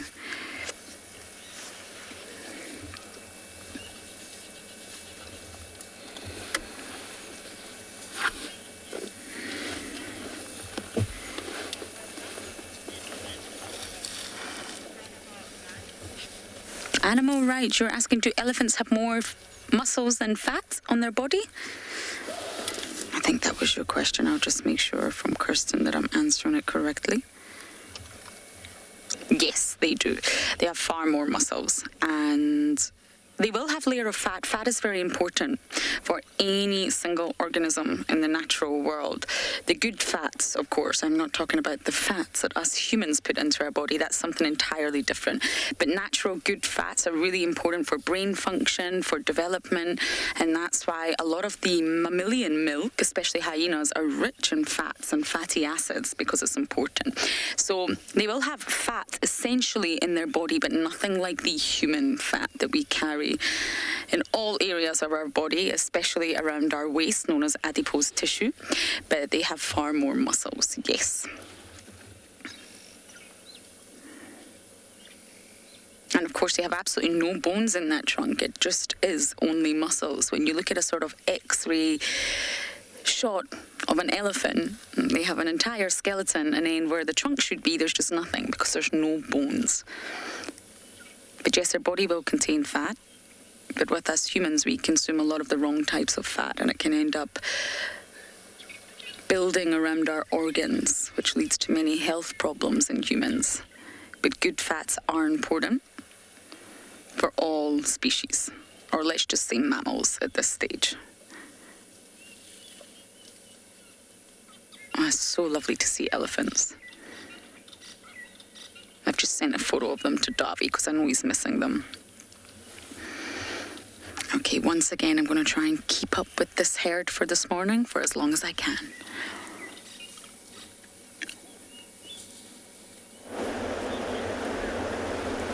Well, good job, Lauren. Stay with the herds of elephants. Elephants are my favorite animals, and I've said many times again and again, any day I see elephants is a good day. Now, we've got herds of hippos here, and some herds of zebras. And what I've noticed, some zebras are slowly and surely approaching the river. They haven't gotten close, but there are 2 that are leading the group. And I've noticed every time they move, the other ones behind move. They stop, the rest behind them also stop. Not that the 2 are the leaders, but we have seen that happen many times. When you have the lead group just moving, everyone or all of them will end up in the river. Now that is the herd of zebras, and behind them, if you look carefully, you're going to see a herd of wildebeest. And these are the 2 main species of animals that cross the Mara River during the migration. See how the wildebeest blend in with the rocks there, unlike the zebras that are black and white. You could easily pick them up.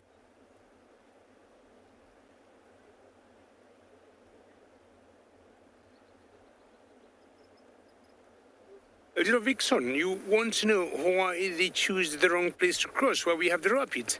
Now, people have been following these animals for very many years. And I can tell you, nobody has come up with a very good answer to know why they choose certain places to cross the river. Look at those rapids there. Excuse me, the rapids there, definitely we got so many rocks there, and that's why we have the rapids. But also, we could be having crocs in there, and they choose to cross from there. Now, that's one dangerous place to cross from, because what happens as they come crossing, they are going to fracture their legs, Rosa hippo, and the crocs will take advantage of that to catch some. Now, there are certain locations also they choose that are very steep with a very high gradient. And you wonder, of all the other low places, low water levels they choose to cross from, they take such dangerous areas. So I would say it has been very difficult even for us to know why they choose certain areas. And more often than not, the dangerous places, tricky to cross, and once in the water, it also becomes difficult for them to climb on the other end too. But they still go back to the same place, year in, year out.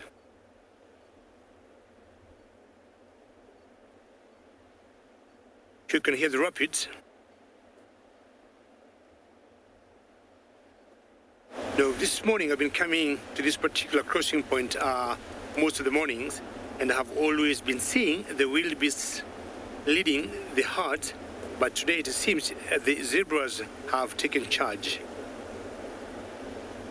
It may continue like this until they cross, or sometimes you may see things changing and zebras going back and the wildebeest coming in the front to lead in the cross. As I've said many times before, patience is key here.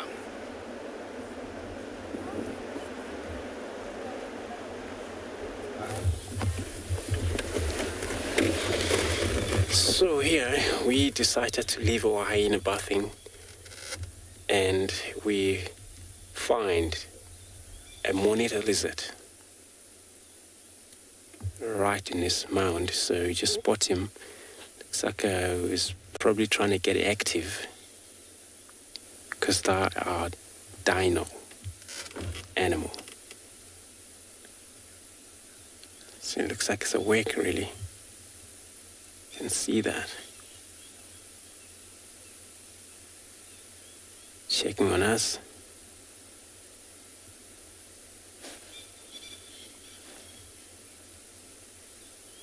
And a very tough creature. Yeah, I agree. It's big, actually. Look at this mouth. And I know it's not actually yawning, but you can able to see the mouth and the entire body of that animal. Sure, look at that. Maybe, it was sleeping in one of these mounds, but for them to able to get up hunting, they knew to do that. So they walk carefully. They go for a small snake, go for eggs, anything they find, go for, millipede, a lot of stuff they'll feed on during the day. But they always have to be careful with eagles up in the air. But the reason they're vulnerable to eagles is because they normally freeze. When they hear something, they freeze, even though they're in an open area. They don't immediately, vanish into a thicket. So this is where, but marshall eagle, the biggest eagle we get around here, is the one who would deal with such a thing like this.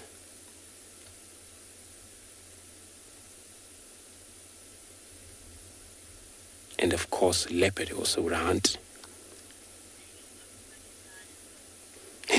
Yeah, I did. Looks like a remain of one of these dinosaurs all the days. And, looking at the head of a shape, you would think of your Komodo dragon as well. He was trying to look at his eye.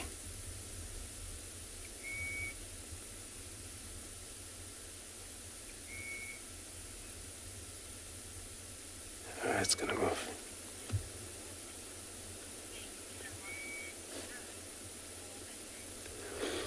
No, but so bigger monitor lizard I've seen, they don't actually reach a meter if they ever, then it's a bigger one. But that's average size for this animal. So, but the tail tend to be very long. So, look like this must be a male, which female lot bigger looking, and yeah, they don't really grow like a crocodile, 2 meters, anything like that. No. And it's gonna sun up there eventually, I think. Looking around first for a safety.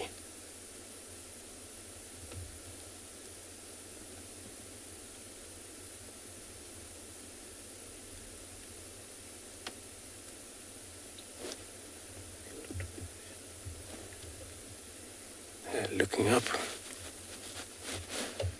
When I look up there, I don't see any bird of, prey or anything, but it's so important that we do that. I'm going to reposition the car, see if we can see his face a little bit.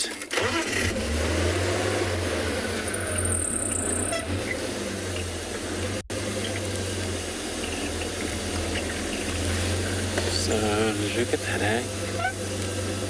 Hopefully it's going to stick around in this mound for a couple of hours, sunning up before the vanish for a hunt.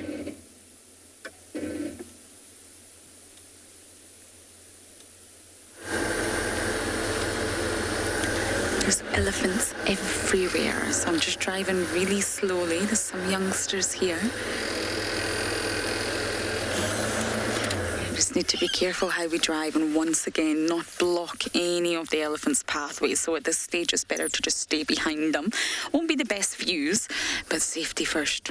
And James Richard, thank you. As always, you have informed me that elephant trunks, our tongues, and octopus tentacles are all muscular hydrostats, so they are similar. Thank you so much, James. I will do more research on that. Octopus tentacles are fascinating, but I only know them from an intelligence neural point of view, not a muscular point of view. So I've got my research mapped out for today.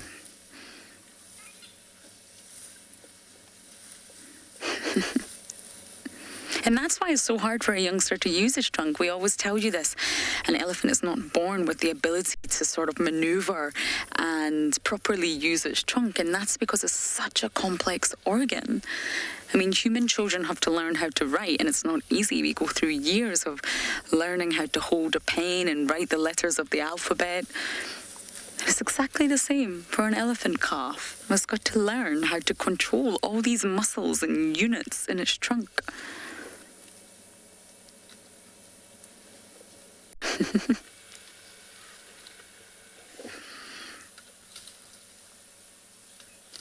And not only is it controlling the muscles, but the sense of smell, the olfactory capabilities are incredible in those turbinals. Oh, hello.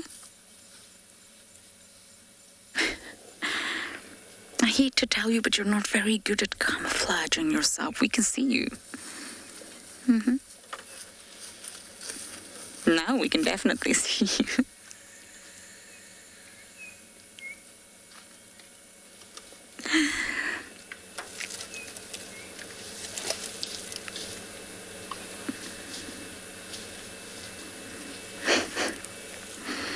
Young elephants are just adorable.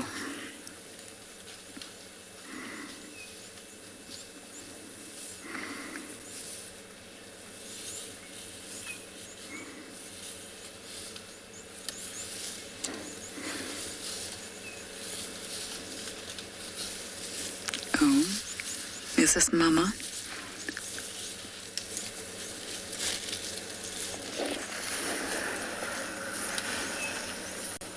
Now you better behave, little one. Mama's here. Definitely Mama.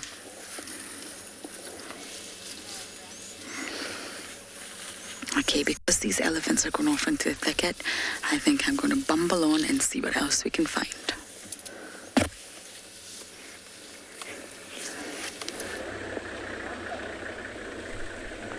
Hello, welcome back. And this is what I just came across. The Owino 3, the Owino girls. And there are 3 of them over here. They're actually out on the hunt, and looks like they haven't eaten anything.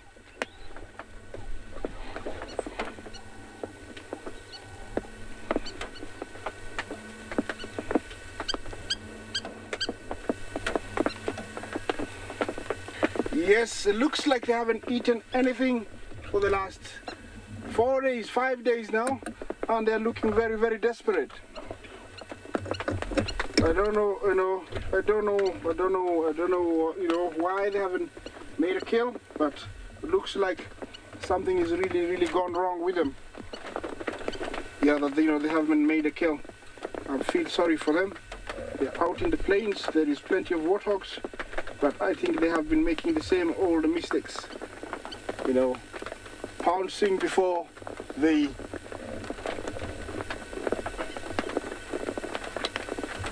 Yeah, I'm gonna sit here and see if they're gonna do something, but they're quite desperate.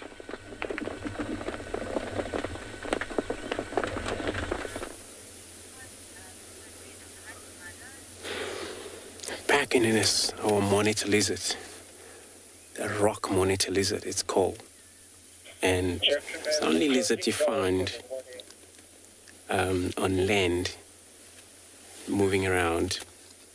Which also we had a different one, which is a water monitor lizard that you only see around the water hole because they mean to be in the water. So these species, they live on land.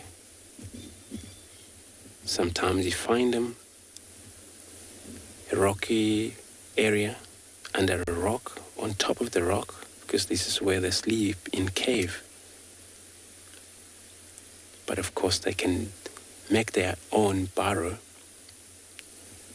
as a home around a mound or on soft land, especially for the females. But, in a hole itself, in one of these fork of the tree, this is where they hide for the night.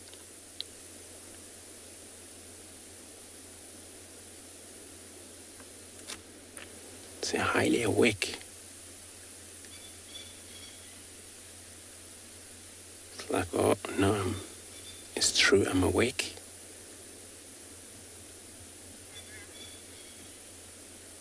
Got to see those external ears, holes that's just behind these eyes.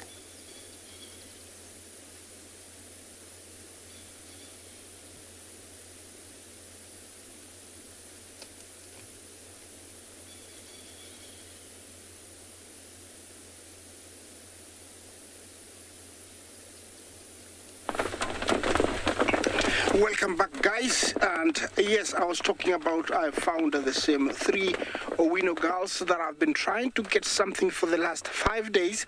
Looks like everything has been going wrong because they look very desperate, more desperate than yesterday. They're not hungry, they're not starving, but they need to eat something. That is, I think, the most experienced female. She has come across that old abandoned termite mouse, and she's using it as an advantage to, focus her sharp eyesight onto something. They are not resting, you can tell. They are looking, they are desperate, they really want a meal. It's a matter of life and death in the next coming days, because the more they stay without eating, the more desperate they get, and it means, it's dangerous, because if they come across something big, they won't be able to bring it down. So they need to eat something quite soon. All of them are here. I think that's the pale one way back there. She's very different from the others. Hopefully they will come onto this termite mound and we can have a portrait of them, 3 together. That would be really, really nice. But looks like that one is taking a different decision. She wants to turn to the right and go her own way. Okay, looks like she's gone down, the female, so no more portraits. You can tell just close to her hind leg, that area there, the tummy is really lean. Yeah, they still have enough power to bring down a very big animal. And I am hoping that, today they will get something. It's been very interesting, following them for the last few days to see if they get to hunt. Now I can tell that they're not very good in bringing down warthogs, or maybe the warthogs have become too smart, or they've hunted too many wildebeest during the migration. They've forgotten how to hunt warthogs. Yes, I think, because of this situation where prey has eluded the predator, maybe let's learn more about the interaction between predator and prey. Following the rains, millions of zebra, wildebeest, and Thompson's gazelle stream out of the Serengeti and into the Masai Mara. Scaled and tawny predators alike lurk as the herds prepare to take the plunge into the Mara River. The desire for greener pastures is overwhelming, pushing the herds to cross, determined no matter the danger. For some, determination is not enough.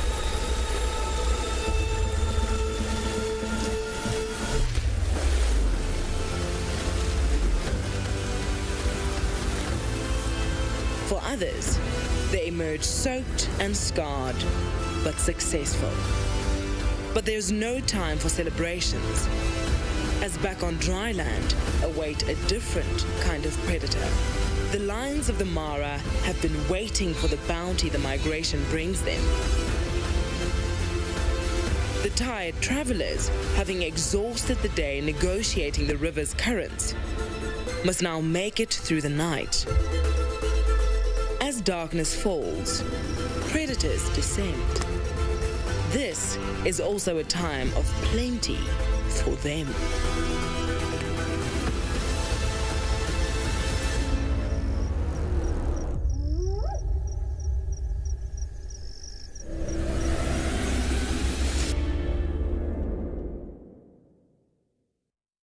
Well, a classic example of what you just saw is like that huge herd of wildebeest you see there, and on the other side of the river you'd be having lions waiting for them to cross.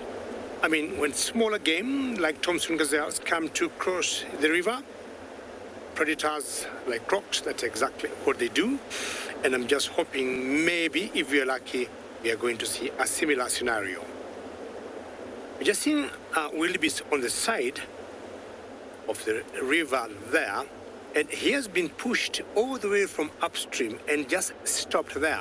And I think she must have been brought down, I would guess, by the crocodiles, maybe yesterday or the day before. And either she got stuck there and she wasn't caught by anybody, not even the crocs that you see on the left, but he came drifting, in the river and just stopped there. You can see she's full of water because in her tummy, part of her skin is gone, and I think either some vultures tried to eat it and did not finish, and then she was moved downstream by the river.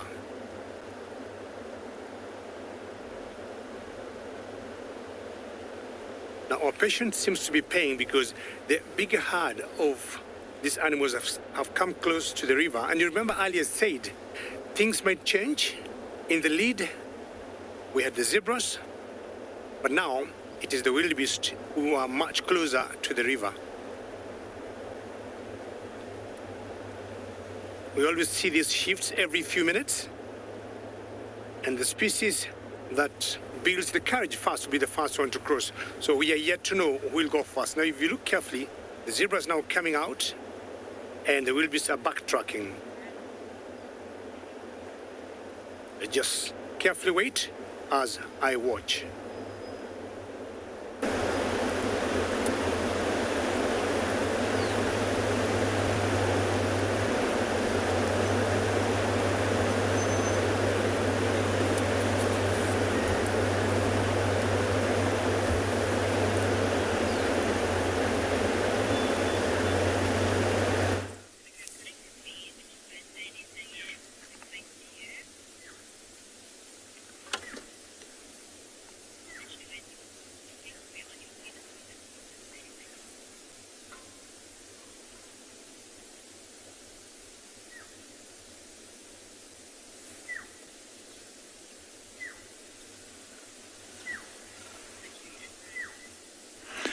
Right, we're still sitting at Ndlovu Dam. We've done a whole circuit of the whole reserve, trying to see what's moving about, but strangely quiet on Pride Lands this morning.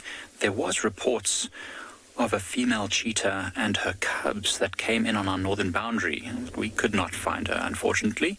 Maybe Taylor will be more lucky this afternoon. Oh, there's a giraffe just peeking its head out there by that leadwood. That's quite cute, just to the right there. So these giraffes are here by the waterhole, just enjoying themselves, maybe coming down to drink. Of course, it moved behind the bushes now. Maybe going to come and have a drink. It is warming up now, but they're just enjoying the fact that the waterhole is quiet at the moment. But we had a lot of activity here last night. There was a leopard that walked through our camp. I suspect it's probably Pixie Pan female and her youngsters. The monkeys kept us up for about an hour last night, in the middle of the night, about 10, 11 o'clock, I think. I can't remember. Very, very noisy, but everything seems to be all quiet now. Just waiting the last few minutes to see if anything comes down. We actually hoped. We know that cheetahs can cover huge distances, even with youngsters, to come to waterholes like this. And this waterhole is directly in line with where she was reported to have been moving. So maybe she'll turn up and have a drink just before resting during the hottest part of the day. Our fingers are crossed anyway. These giraffes will definitely give us a heads up if a cheetah turns up. You'll see them staring at them. They wouldn't be too afraid. A cheetah is not going to be hunting a giraffe, especially not a big male giraffe this size, but it could still get pretty interesting.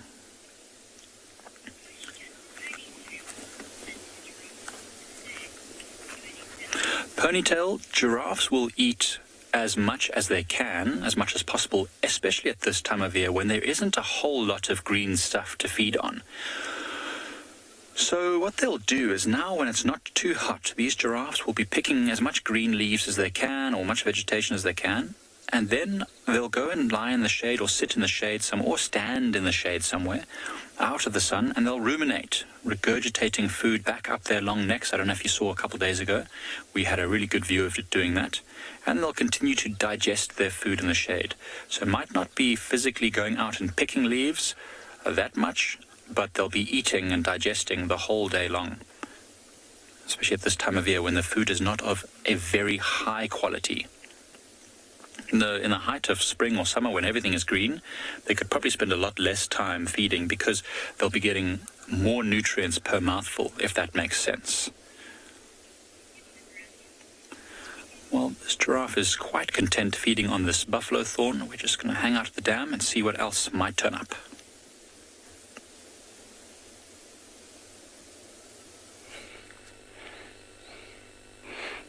Welcome back.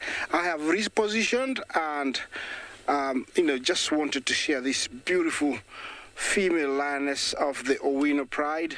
She has decided to sit in a very interesting way and I think rejuvenate her lost energy from walking in this long grass for quite a while, and watch her sisters.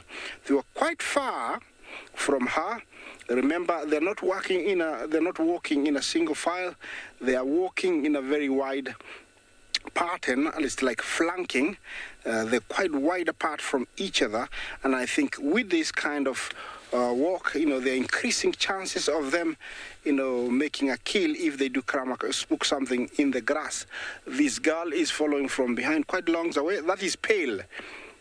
She's the most lighter one of all of them. You can actually, of course, notice, her coat is very different. Yeah, I'm looking forward to seeing, what they're going to do, but there is nothing much towards where they're heading.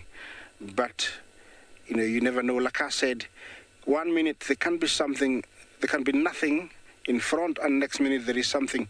And that's why sometimes they need to rest. Yeah, that's why, sometimes you just see them rest, and for 5 minutes they just put their heads up. Yes, just like everybody else, I'm hoping they can get a meal, because it's going to get worse if they don't eat today.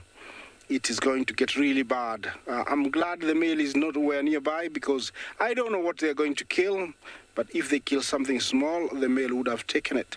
I'm hoping that he's not around when they get it.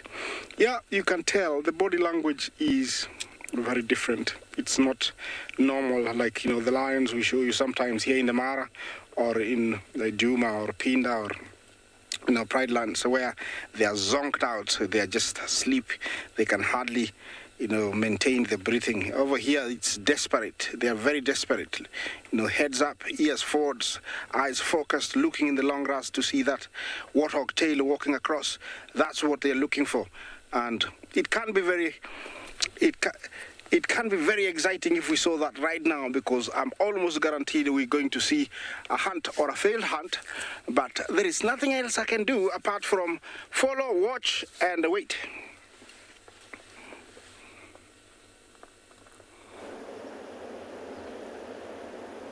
I don't know why Isaac is very lucky with those lions, because he takes the same road that I take every time, and he sees them and I miss them. Either there's something between him and them. Well, who knows? Sometimes it's a question of being luck. And that's how things play out here in the African wilderness.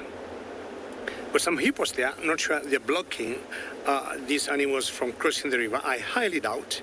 They have crossed many times, even with the hippos on their way.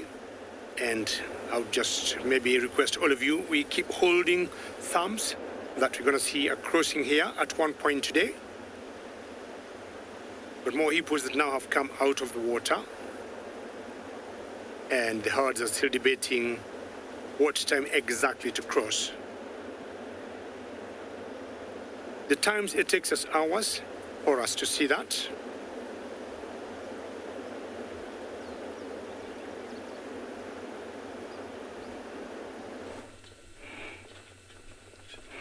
Okay, I'm still here, same place, same position. The lioness way ahead have sat down, and I don't know what they see. It's a long ways away from where we are. You can tell she's sort of sat down and she's looking forward. Oh, can we see the other one? It looks like she's up, but looking at the other one, maybe she's wondering, what have you seen that I haven't seen? So she's looking, you can tell. She's looked forward also. I don't know if there is something. We don't see anything. But remember, these guys have got amazing eyesight. Look like they're stalking, and I don't see. Let me use my binoculars and have a look. Is there anything? Oh, interesting. Interesting. There is like 4 or 5 waterbuck long ways away. I don't know if that's what they have decided to go for. I don't know if that's what they have decided to go for. But it's going to be rather interesting because nobody has proved this, but it is said that they don't love waterbuck. I have seen them kill waterbuck before, but they didn't eat much. And I've tried to find reasons why they don't eat it, but I haven't found any reason. There's a myth that goes, by that, when the waterbuck senses it's gonna die, it releases a pheromone that poisons or makes its flesh unpalatable, and so they eat a very small bit of it and leave it. I don't know, that is a myth I've heard. It's not written anywhere. Remember to talk to me, talk to us. Hashtag CGTN Wild, hashtag Wild Earth. Yes, this is live. It's coming from the Masai Mara, and I am watching the 3 Owino girls. Christoph, thank you very much. Yes, that's a good way to put it. Waterbuck is better than nothing. Yes, I agree totally, and I love that. Yes, I'm sure they will be getting something later on, but who am I to say anything? All I can say right now is on behalf of my producer, my director, my fellow guides in Southern Africa, my cameraman, Big James, and my colleague here, David, and everybody else, I would say goodbye, and let's see you one another this afternoon. Bye-bye.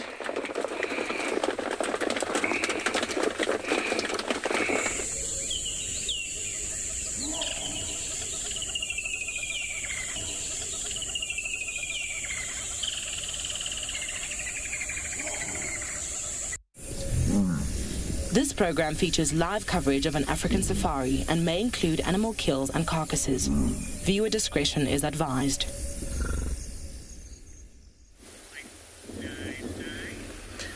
Hello from and beyond Pinda Private Game Reserve. We've managed to find a beautiful female giraffe busy feeding right here next to this drying waterhole. A fantastic start to our afternoon. Welcome to your very own live safari from the wilds of Africa.